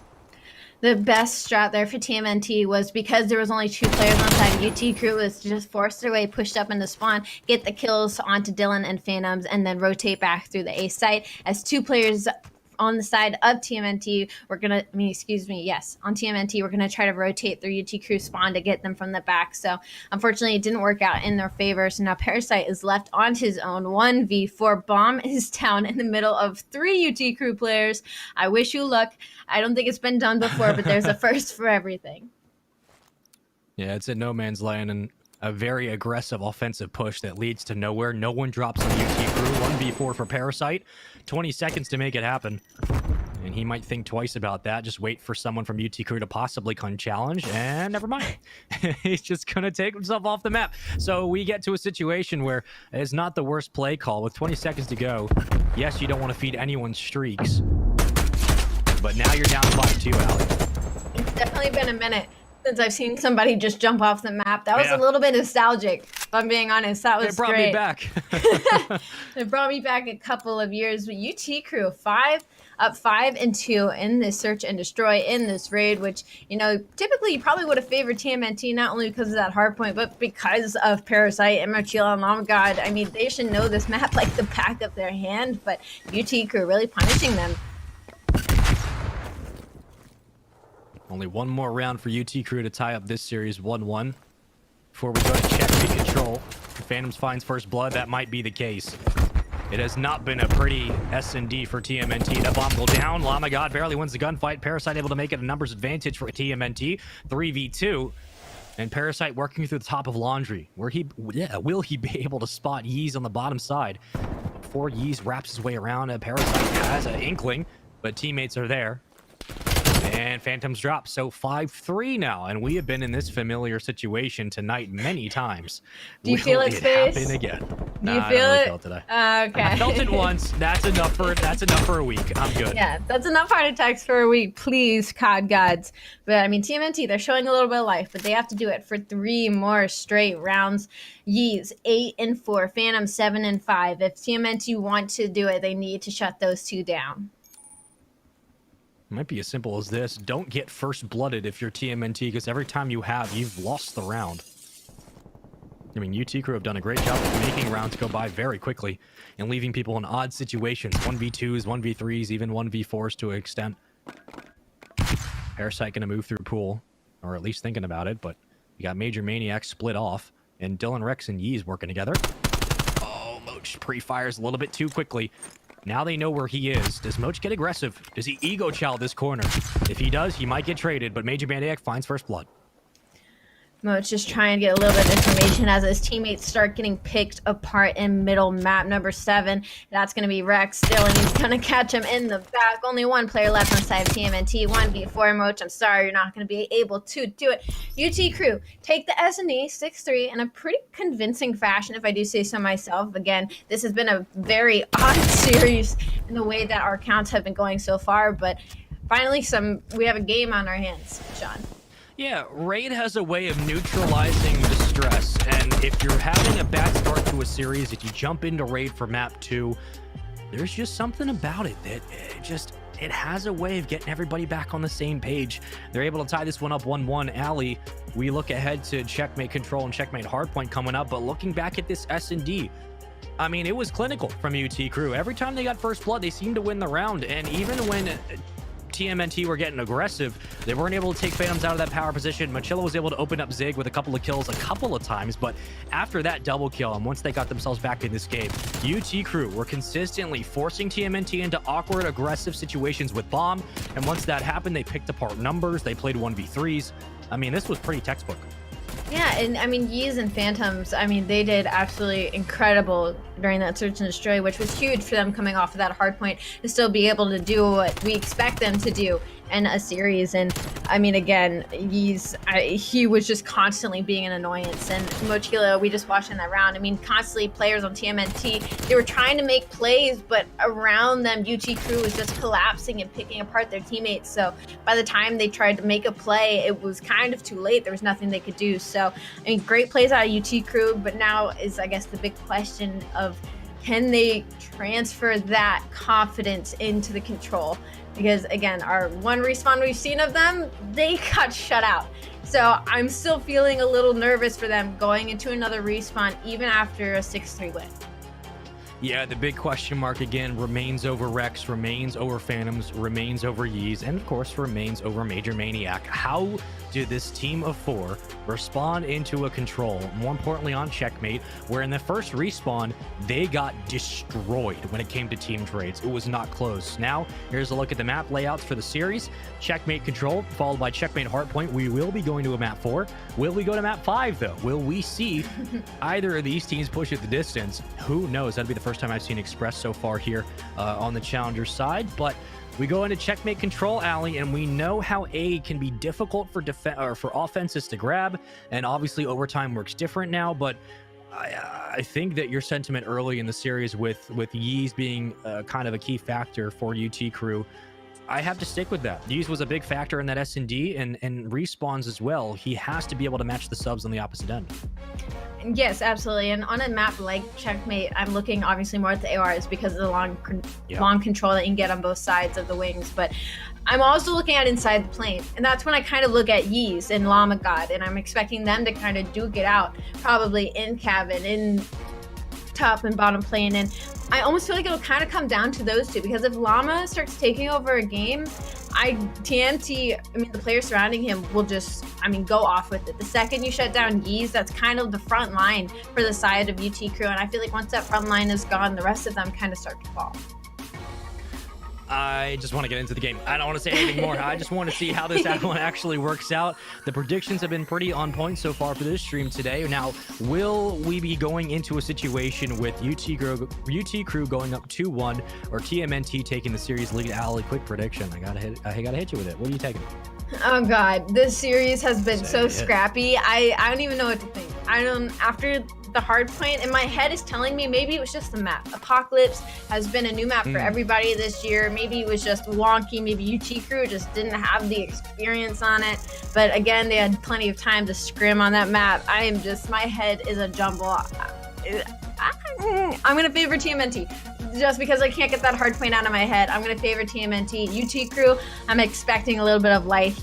I'm hoping not for a shutout once again, but I have to favor TMNT.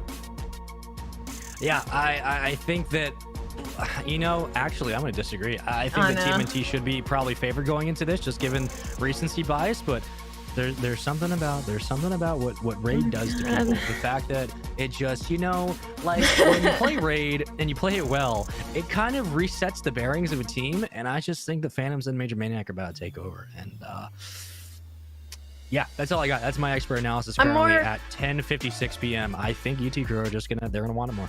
I think I'm more interested that you said Phantoms and Major Maniac. that's where my head was a little. Yeah. I was like, I'm thinking more like Phantom and Rex, maybe. Leave Yeez to the S&D, but Major Maniac and Phantoms, I respect it. I'll call you out, though, if it's wrong. Here's my thinking, right? Like, the Phantoms obviously is the main AR for this team. Major Maniac, I would assume coming in here, is either going to be running the main, the secondary AR or the flex. But given that we've seen teams in Europe run 3 subs on Checkmate, I don't think we're going to get that in North America here. But you never know. And we've seen the Milano get pulled out a couple of times in S&D. I don't know what Phantoms is pulling up there. But listen, I think that Major Maniac and Phantoms are going to cause havoc. Now, the big question marks on the other end are going to be Glory and Mochilla. If Mochilla has a bad game, let alone a bad series, this team is not going to be able to compete long distance with UT Crew, because Moch, when he starts doing well, everyone starts doing well. But when Moch is slacking behind, you can see that it physically pulls everyone else down. And I don't mean that as shade at all. I'm just giving you the brass tacks of what we've watched tonight. Moch has to have a good game. He has to. Honestly, no, I agree. If anything, I think of it more of in a broad sense as TMNT. All of them have to be doing well across the board for them to succeed. I feel like this isn't a team that has a superstar that can just control an entire map. I feel like this is definitely a team that the only time they find a really good success is when they're all firing on all cylinders. So I agree with you. I agree with you in a more broad sense, so that it kind of comes down to every single player doing at least better than average. Yeah, I absolutely agree. Now, that's only if we see everything go essentially how we predicted, which is never the case. But regardless, I'm excited for the series to get going. Let us know what you're thinking in chat. Who do you think is going to take the series? I think we've all given our predictions at this point. I am ready for Checkmate Control. More importantly, I'm ready to see if Mochilla versus, I guess, Major Maniac will be the matchup we see here. Match is starting. Let's get into game number 3. Let's see who takes the series lead, folks. Will it be TMNT or will it be UT Crew? UT Crew, with the addition of Major Maniac, so far have looked okay. I'll be nice. But this is still a big showing because the first game was not great. Let's get into the control. Ali, who do you think is going to have a good start to the round? Good start. I'm gonna say Phantom is gonna go on a 3 spree. I don't know. That's what he's been doing. He went 5-0 during the control, so I think he's gonna do it again. But I think he'll fall off late game. That's a hot take. All right, hopping in. This is why you're awesome. We'll see how it goes, Allie. Maybe you're right. Maybe he just decides to drop a 50 bomb. Who honestly knows? Off the early break, TMNT have numbers. They have background spawn as well. As Llama God will drop, he was the first member in on the point. Phantom's able to take out one of the plane, and Parasite gonna look to challenge that fight, but instead Phantoms will back off. So progress continues at A, but quickly cut down and swiftly deleted. Yeez moves in for the kill. Already a tick on the A site for TMNT. That's huge. Phantom does find one. He is 2-0 currently, but that second tick is coming in on the side of TMNT. He needs to start helping his teammate. He gets stuck by the nade. Mochila with the throws, and progression has been stopped at A. They actually weren't able to get the second tick. The cavalry on the side of UT Crew was able to stop the bleeding for now, but 50 seconds still on the clock. Very doable for TMNT. Absolutely, but you got to commit to a site. The decision-making must be somewhere. It looks like they're working on that second tick, and a great kill by Glory, which will open up A. No one else, however, will be on the point. Finally, Parasite moves in. Contest on to B. A couple of numbers at the bottom of the plane. 18-19, advantage to UT Crew, but at this moment, they're in a pretty decent position for TMNT. You got numbers on the A site. You got a couple of ticks on that progression, and now you're working on the third bar as well. You should be able to get it, barring a miracle of a defensive hold from UT Crew, and A will be gone, and that means another minute on the clock.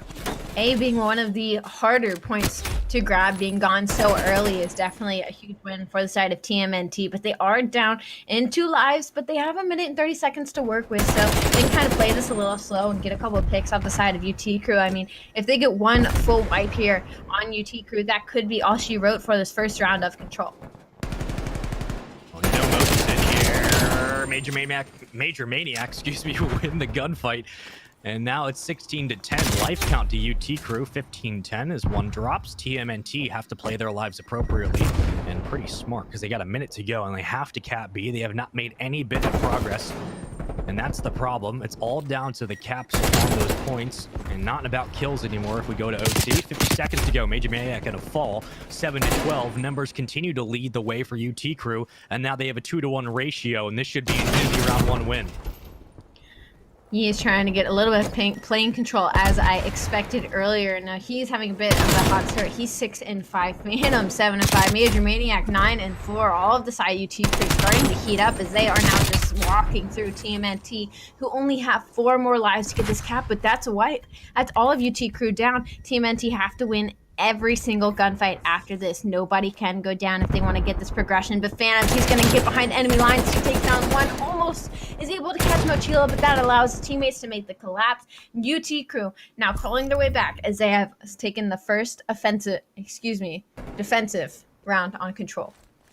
Allie, it looked almost doable at the end. They just needed one full wipe, and TMNT would have been able to win that. They were working on that second half tick on B, but that defensive collapse, I mean, every single person on TMNT got pulled off the map and sent back to respawn. But at the end of the day, there is none left. You are out of lives, and that life differential came back to bite them. UT Crew find the first round on defense. Now they'll be on offense. How do they play onto the A site? Do we see them commit to B first? And for TMNT, you must respond with a defensive win.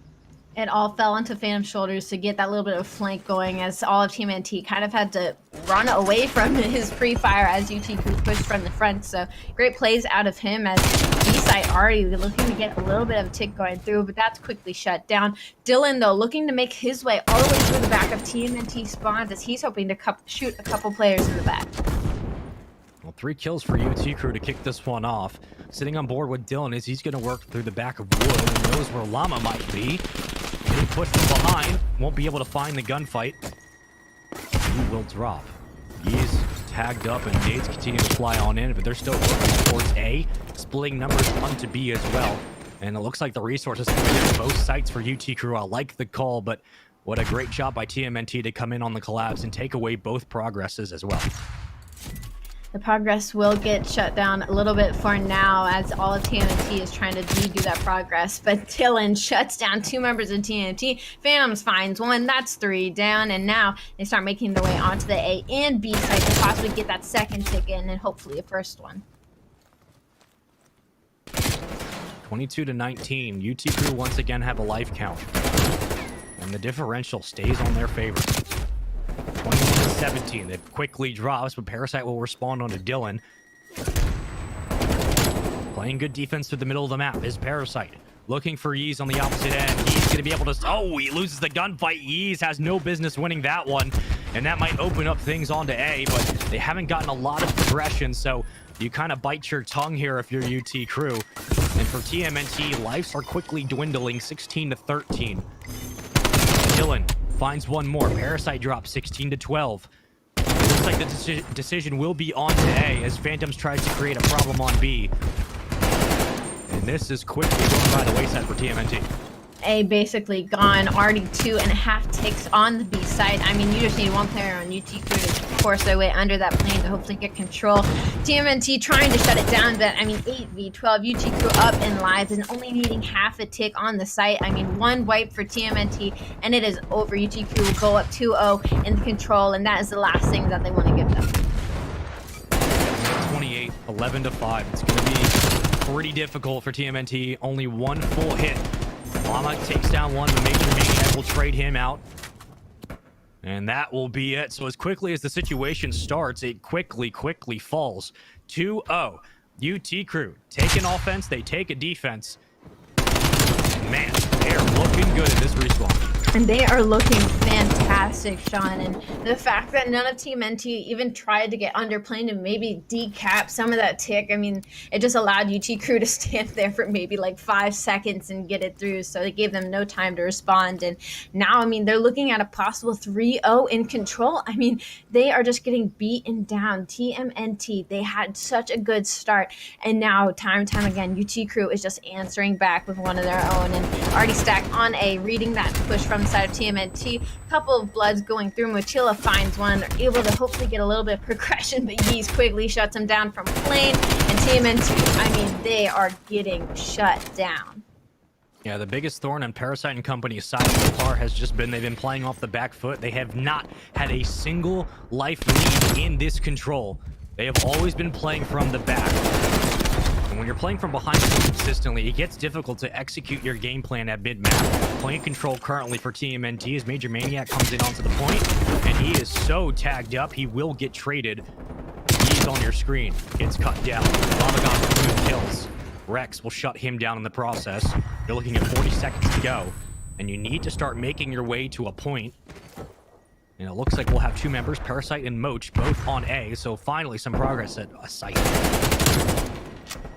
I mean, Phantoms are just picking them apart from plane. They didn't even need to commit to the front as they were all having mid-map control. TMNT, they needed to clear out plane if they wanted to finish that A cap, and they are unable to do it. So now Dylan can just kind of push up into crates, get the kill onto Llama.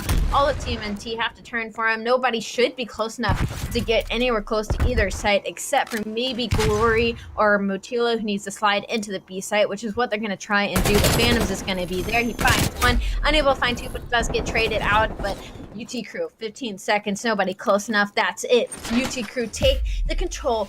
3-0 space. If you had asked me this at the beginning of the series, I would have. I mean, I favored UT Crew, but not like this, as they just start picking apart TMNT.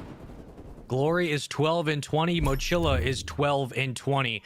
They did not pull their weight, but on the opposite end, UT Crew Phantoms having a great game. Major Maniac having an even better one. This was just a stomping in the control. Very calculated, very simple, very methodic. 1, 2, 3, 1 round at a time. They never lost a lead in the life count. They were always playing with lives to give, and UT Crew closed it out in very quick fashion. And now we sit in this conversation of what does this mean for the hard point, Allie? Like, it was TMNT game 1, now UT Crew in game 3. I feel like UT Crew have warmed up, and that control was a testament to their resilience so far in the series. You know what? That first hard point, I've windshield wiped it out of my brain. I am chalking it up to, I don't know, otherworldly timing and map, and it didn't happen to me at this point because this UT Crew is just completely different from the one that we saw. I mean, in that control 3-0, I mean, control is usually such a back and forth game mode, and UT Crew took it 3-0 in a very convincing fashion. And it wasn't even that it wasn't even that like one player on UT Crew was going off. I mean, across the board. I wanted to find an MVP. I wanted to be like, oh, Phantoms went off, Yeez went off. No, Dylan, Rex, Phantoms, Yeez, and Major Maniac all went off. They all were firing on all cylinders. And that is terrifying to see that team, when they're all playing consistently, can 3-0 TMNT. Yeah, it was off the break. I mean, the first drop of a kill, UT Crew never looked back every single round. That may be one of the more dominant performances we'll see out of a team on Checkmate Control. I mean, you talk about having the early lead, knowing what you're going to do on the map, executing it to perfection, never losing a specific amount of lives to where things get dicey. I mean, they won the defensive round, they won the offensive round, then they won the defensive round at 1, 2, 3. Easy as that. Now we move to game 4. We move to the hard point. And this is going to be the interesting thing, man. I don't know how this one will go. I feel like UT Crew is warmed up. And once again, the situation kind of looking at last game was Glory at 12-20 and Mochilla at 12-20. If they continue to struggle just a little, even going into this hardpoint alley, like they were doing well in the first hardpoint, but this is a different series now. If they continue to struggle going into this hardpoint, how can I not say UT Crew should take this series 3-1? I mean, you need a full 4-man production from TMNT if you want a chance to stay in the series. Yeah, no, I am 100% expecting UT Crew to win this after the SD, after the control, 3-0 fashion control. Mentally, I said it earlier, TMNT are down abysmal right now. There is just no way. You win the hardpoint 250-53, and then you go into the S&D, and it's not even that close. I mean, 6-3 fashion, and then you go into the control 3-0 fashion. I mean, it just keeps getting worse and worse. So at TMNT, I'm sorry to say it, but I do not expect them to go the distance in this series. We'd love to know what you're thinking, chat. We got Checkmate Hardpoint up next, followed by what could be Game 5 City. It's Express S&D. We might not even get there. We got Hardpoint, we got UT Crew, we got TMNT for the final match night of North America, day 1 of Stage 3 of the Challengers Elite Series for the 2021 Call of Duty Amateur Season. We hope you've been enjoying the action we have as well. And again, this is the final match of the night. We saw a conclusion of Europe earlier, Easter versus BBG just about an hour ago.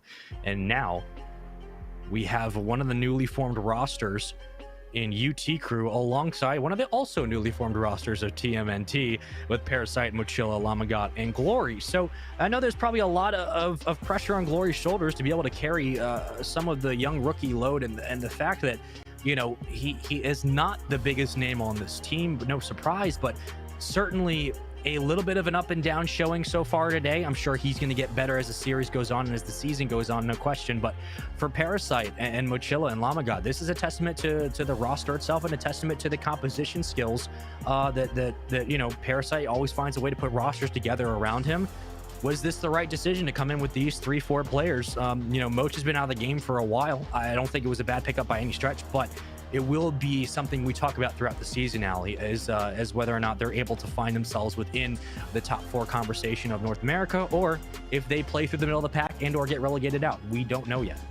Well, personally, just because of the previous fashion of Parasite and because of their performance, I don't see this roster sticking together for very long.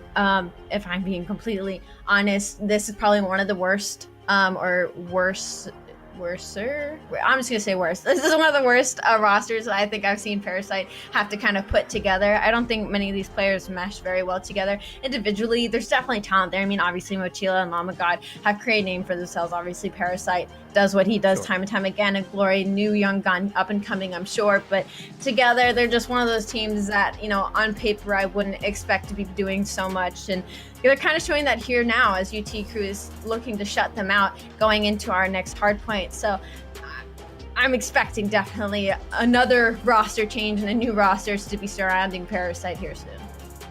Yeah, and you got to understand his situation. I mean, he essentially had a roster, I believe, on Wester, and then Sib got a potential call up to New York, and they were thinking about putting him in place of DiamondCon. Hydra comes into the subliners, and they're like, okay, what do we do with DiamondCon? Do we put Sib in? Do we keep DiamondCon? there was a lot of debate about what should happen. Sib eventually doesn't get pulled up, then he goes back to Western, then things fall apart, then Parasite gets dropped, and then it's just like it was a nonstop railroad of constant team changes for about 3 days straight. And then even just yesterday, before we kicked off, there were some other changes. So I don't know how the durability of this roster will play out. I don't know if they will continue to team together. Obviously, they will stick as a group of 4 through the entire season. The upcoming 3 weeks we have, no question. But after this, if they have a middle of the pack placing, if they don't place within top 2 of North America, I do think that we might see, this version of this team blow up. We might see Parasite leave. We might see Lamagod and Moch maybe go somewhere else. Maybe Glory decides he wants to go a different route. But I think that for this team to possibly stick together, because we know everyone's situation, they would honestly have to come out and win the whole thing. They would have to be the #1 team for Parasite to probably say, okay, this is worth the investment currently for me to stay in Challengers and play with this group of 4. But this is good practice for people like Glory, for people like Moch, who, for Moch specifically, who's been out of it for a little bit. But we go into here. Allie, final predictions for this map. You taking UT Crew all the way? I'm taking UT Crew all the way. Are you going underdog again, Space? Nope, I'm taking UT Crew. I think they're going to close it out. We're going to Checkmate Hardpoint, baby, and I got to tell you, this is going to be a dangerous one. We just watched Control, and that's kind of been the meta for today. It seems that Checkmate Hardpoint and Checkmate Control are a package deal when it comes to games 3 and 4, and that's just how the things will be, and we'll see what happens. But let's get into what could be potentially the final game of the night. UT Crew and TMNT. UT Crew up 2-1 if you're just joining us, after they lost the first Hardpoint 250 to 53. They have bounced back 6-0 6-2, I believe, and 3-0 in Control. Doesn't matter. Either way, they're starting off strong. Speaking it as I see it, Phantom's already on a 4 streak off the bat in this checkmate as all of TMNT gets shut down. Major Maniac have picked up a spawn, shooting them before they even make it to the staircase, as the first couple of seconds already going into the favor of UT Crew. It's a good lead and a good hold off the start. Usually top cabin's pretty contested, but so far TMNT have struggled to move through. Lamagon trying to find a kill on that nade might help things in Wheel. Moncello is able to find one as well. Now, you look at the spawns on the outside, and it's going to be Dylan Rex who spawns back Nassau, so they know P2 is the next step on their dominance road. And for this moment, you're looking at a 30-ish to 5 lead. Now it's just about holding down P2. And not only that, UT Crew also has spawns going into P2 as all of TMNT are spawning cross map. And number 3, that's going to be Major Maniac. He's set up in plane. He could just sit and play for all these mid kills as they are trying to force their way to the sides of P2. And that's exactly what he is doing with the help of Yeez behind him. TMNT, you need to start getting some of these rotation kills and getting them now before we see a repeat of the first hard point, but going in favor of UT Crew. And there's really 2 good ways to be able to break this setup that UT Crew currently have. One, get plane control and try to siphon out the spawns and zone them out into 1v1 gunfights and go for a break. Or 2, flood right through middle. Just try to bull rush them into the point and get lucky with a couple of trades, but they have been unsuccessful, and Yeez has been having the time of his life. Free real estate in the top of the plane. 7-2 on a 6 spree, trying to find one more in the back. He might go for the challenge on Parasite, and if Parasite isn't lucky, Yeez is going to roam around. He'll do so. Parasite gets cut down, and Yeez is having a phenomenal start to this hard point. 8-2, and it's 8-5. I mean, UT Crew are playing this perfectly, as not only that, they are rotated for new, and TMNT is now forcing to be spawned out into old. All of UT Crew knows that Yeez is starting 9-2, Dylan Rex is 4-1, Major Maniac 6-4, and Phantoms 8-2. I mean, across the board, they are firing on all cylinders, and they don't look to be stopping anytime soon. They haven't gotten anywhere near the point, and every time they do, they get traded out. The team kills have been there for UT Crew. Major Maniac makes it 8-4. He will get cut down, and one more will fall at the top of the wing, but Yeez on your screen. Krieg in hand, Mochilla drops, Parasite drops, and Yeez is snapping. He's not able to find the third, but the damage is done, and with 22 seconds, it's 95-5. Dylan Rex is in the top of the plane, and on 3 consecutive hills, TMT have averaged about 2 points. That is not okay. They have to pick it up going into P4. I mean, Yeez has yet to be shut down. 12-3, Phantoms 11-3. That is a terrifying stat line as they break 100 points to 5. TMNT Parasite is 2-10. Glory 2-11. Mochilla and Lamagod have a little bit of life in them, but they need a bit more than that if they want any hope of coming back into this game. They're not getting anywhere near the hill. The mid-map control right now for UT Crew this is like watching a pro team play someone from like the lower bracket in an open tournament like Bittersweet back in 2015. I don't know what's going on, but they have to be able to flip this one around. UT Crew up by 100 points. 120 even better. Parasite finally finding a kill, and the break will be there, so they have some chances now to gain some time. 23 seconds till the fight over. You just got to work yourself slowly back into this game. That comes through hard breaks, good chunks of hill time, and solid leads with those kills, getting members on the outside of the hill and picking up kills in succession. Now we look at the transition out to P5 alley. UT are going to be set up there ready and waiting. They have to win the gunfights on the outskirts, but hey, guess what? I think that's Glory who wins a big one, and he might be able to lock down spawns for P5.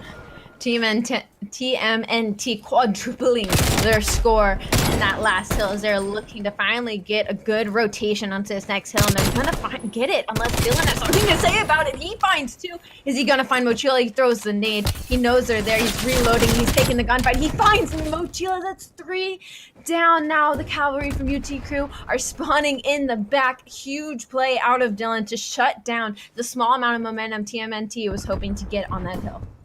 The spawns are still here for UT Crew, but the mid-map pressure for TMT begins to mount, and they want to continue to push out this 20 or so seconds. Yeez moves through, is able to find one. Major Maniac will shut down another, and Yeez will have to come off spawn and try his luck again, but Mochila able to find a second kill. Never mind. Major Maniac cutting down everyone who stands in his way. Another 100-point lead continues for UT Crew, but after these final 2 hills, we go back to our second set of rotations on P1 on the top of Cabin. TMNT have done a great job being able to break late and hold time. Llama God has no business winning that gunfight, neither does Parasite, and Dylan stands no chance in the top of the plane, and now is a good time for TMNT to mount the comeback. Unfortunately, TMNT, the scrap time isn't going to be enough to pull them back in this game as they finally are looking to get their first solid hold into plane here as they are finally getting trades going their way.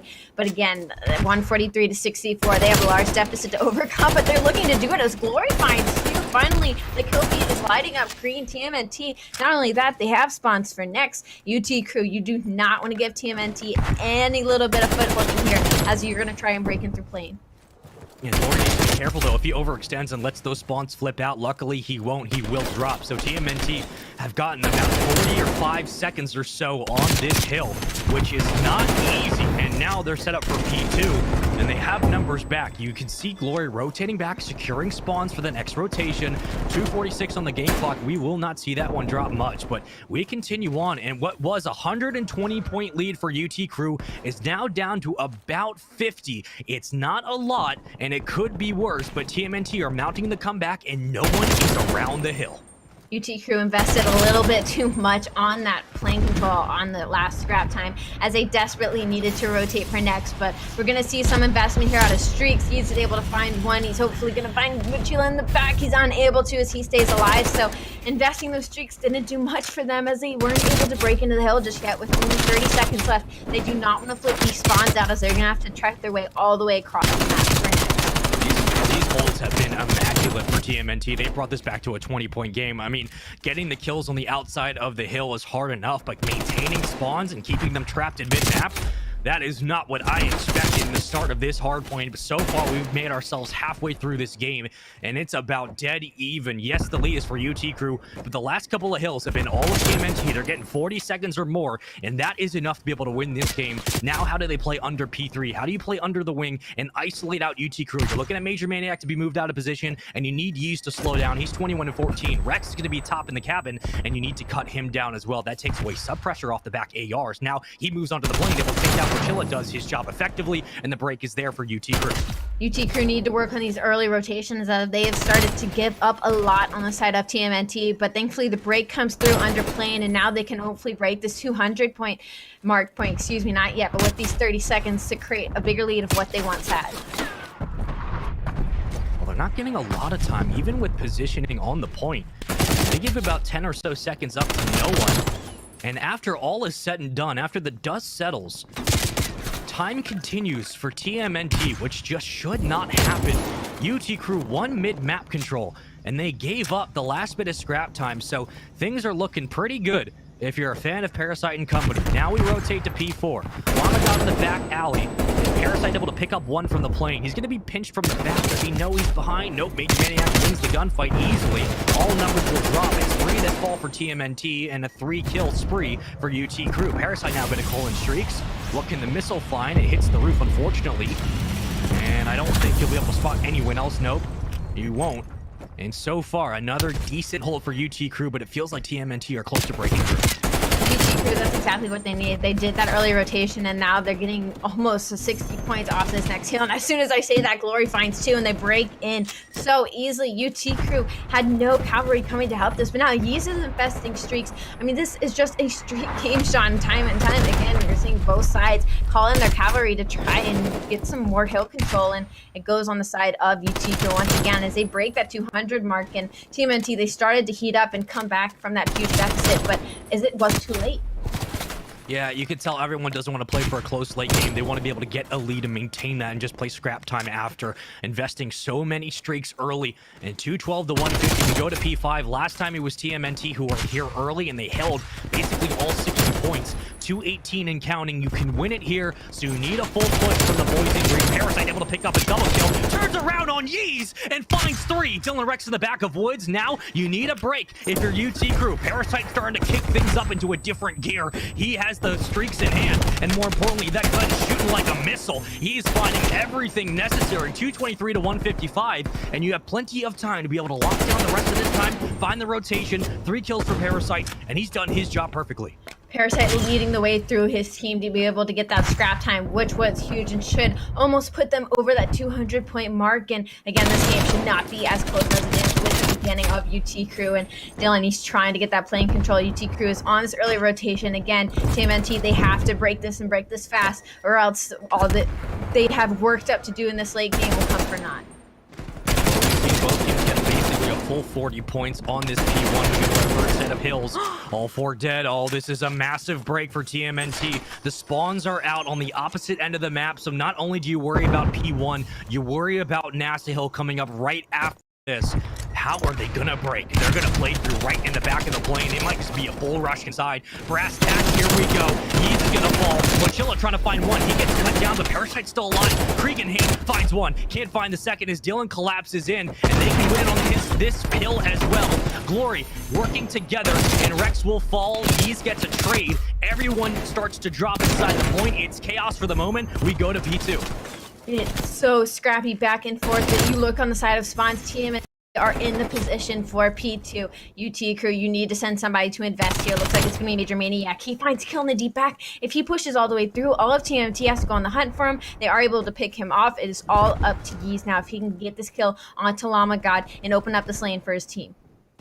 Well, they weren't able to break it last time, so UT Crew have a lot on their shoulders they have to be able to pull off. It comes through the subs. Yeez finds one. Parasite going to cut him down at mid-map, but Major Maniac is there. Major Maniac might make the heroic play. Phantom cuts him down. The ARs are starting to light up. Glory last alive in the hill. They have close spawns for TMNT, so the numbers are here. You have to follow them through and work together to trade it out. Yeez and Dylan working through the back. Dylan's able to find one, and Yeez cuts him down. Yeez now going to find this 3rd kill, and he's doing everything. That's going to be the closeout of the game if they can keep those back spawns pressured off. Phantoms with the AR. He's picking up everything, and that might be all she wrote. The close spawns are there, but they're not picking up the kills. They will get in, but Dylan Rex shuts him down, and with 4 seconds needed, that will be the game. It's UT Crew who shut it down in the end when all is said and done, and they take it 250 to 227. I mean, that was the best break that I have seen out of UT Crew. I mean, Yeez flooding in, picking up that 2-piece to get all those trades coming through. Dylan wrapping through mid to shoot the 2 players in the back that are going after that contest. I mean, that was just a beautiful break out of UT Crew. I mean, they had a huge lead. They had a huge lead, and TMNT were able to start to bring it back and make it a little scary, but they woke up just a little bit too late. Fox, you saw what was a very, very intense hard point. I mean, what were your thoughts watching that? I think we saw UT Crew up against some of the architects of this game mode, right? I think that's why we saw they were able to start making that big comeback, but in the end, they were unable to close it out. And UT Crew, excellent performance. We saw wonderful synergy. We got to see the damage that Major Maniac could do as a pickup to this team, and it was a great finish to watch them close it out in the end. Man, this series was so back and forth in the start. You had TMNT taking game one so quickly and effectively, and then the S&D was a bit back and forth, but UT Crew never looked like they were out of it. Then the control goes completely their way. Allie, they were up 120 points, and we're looking at TMNT saying, okay, you guys are coming back. You might win this thing and send this to an express S&D. But every single time there was a shriek invested, it seemed like the odds were less and less in favor of TMNT coming back. And when they needed to do what they did all game, which was hold P2 like they did the entire game, they were uncontested, winning 55 seconds, no problem. They get one break, UT Crew come in, and then TMNT get close spawns in the far back. Phantoms moves up, they can't kill him. He just racks up kill after kill after kill. And that is one of the better breaks you will see on that map in this map and mode combo. UT Crew get it done. They win the series 3-1. Here is the schedule for tomorrow, because we are done with North America for tonight. Coming up for tomorrow, of course, Europe's up first. It's Elevate versus Team 3G, Pushing Gaming versus Orgless, followed by North America and Fantastic Four versus Triumph, and Easter versus the one and only TMNT. Fox, looking at this schedule for tomorrow, what is standing out to you the most? What are you excited to watch? If y'all are tuning in at all tomorrow, make sure you stay to the very finish. We get to see some stellar matchups closing it out for the side of North America, with both Easter and TMNT facing off against each other. But also for Europe, we get to see Elevate for the first time on this stream. A returning organization. I'm looking forward to see what their roster is going to look like. Allie, 2 heartbreaking losses today for TMNT. They put in so much effort, but it came just short in the end. Going into tomorrow, they have probably their hardest opponent in Easter. Easter looked a little bit shaky today, but you don't expect that to continue into tomorrow. What are you thinking about that matchup to close out the day? I think TMNT are they have had such tough matches today. They just have to hit a giant regain. I mean, they just came out too hot, and that's, I mean, hot late in that series. They started off really, really slow and weren't able to make the climb back that they needed to make. But I mean, it's definitely some, lights of hope for sure. I mean, because they almost brought it back to UT Crew. Going against Easter tomorrow, I think if they kind of take what they did today and just kind of, I don't want to say put it behind it, but obviously learn from it and just come out hot tomorrow, we may see a different team than we saw today.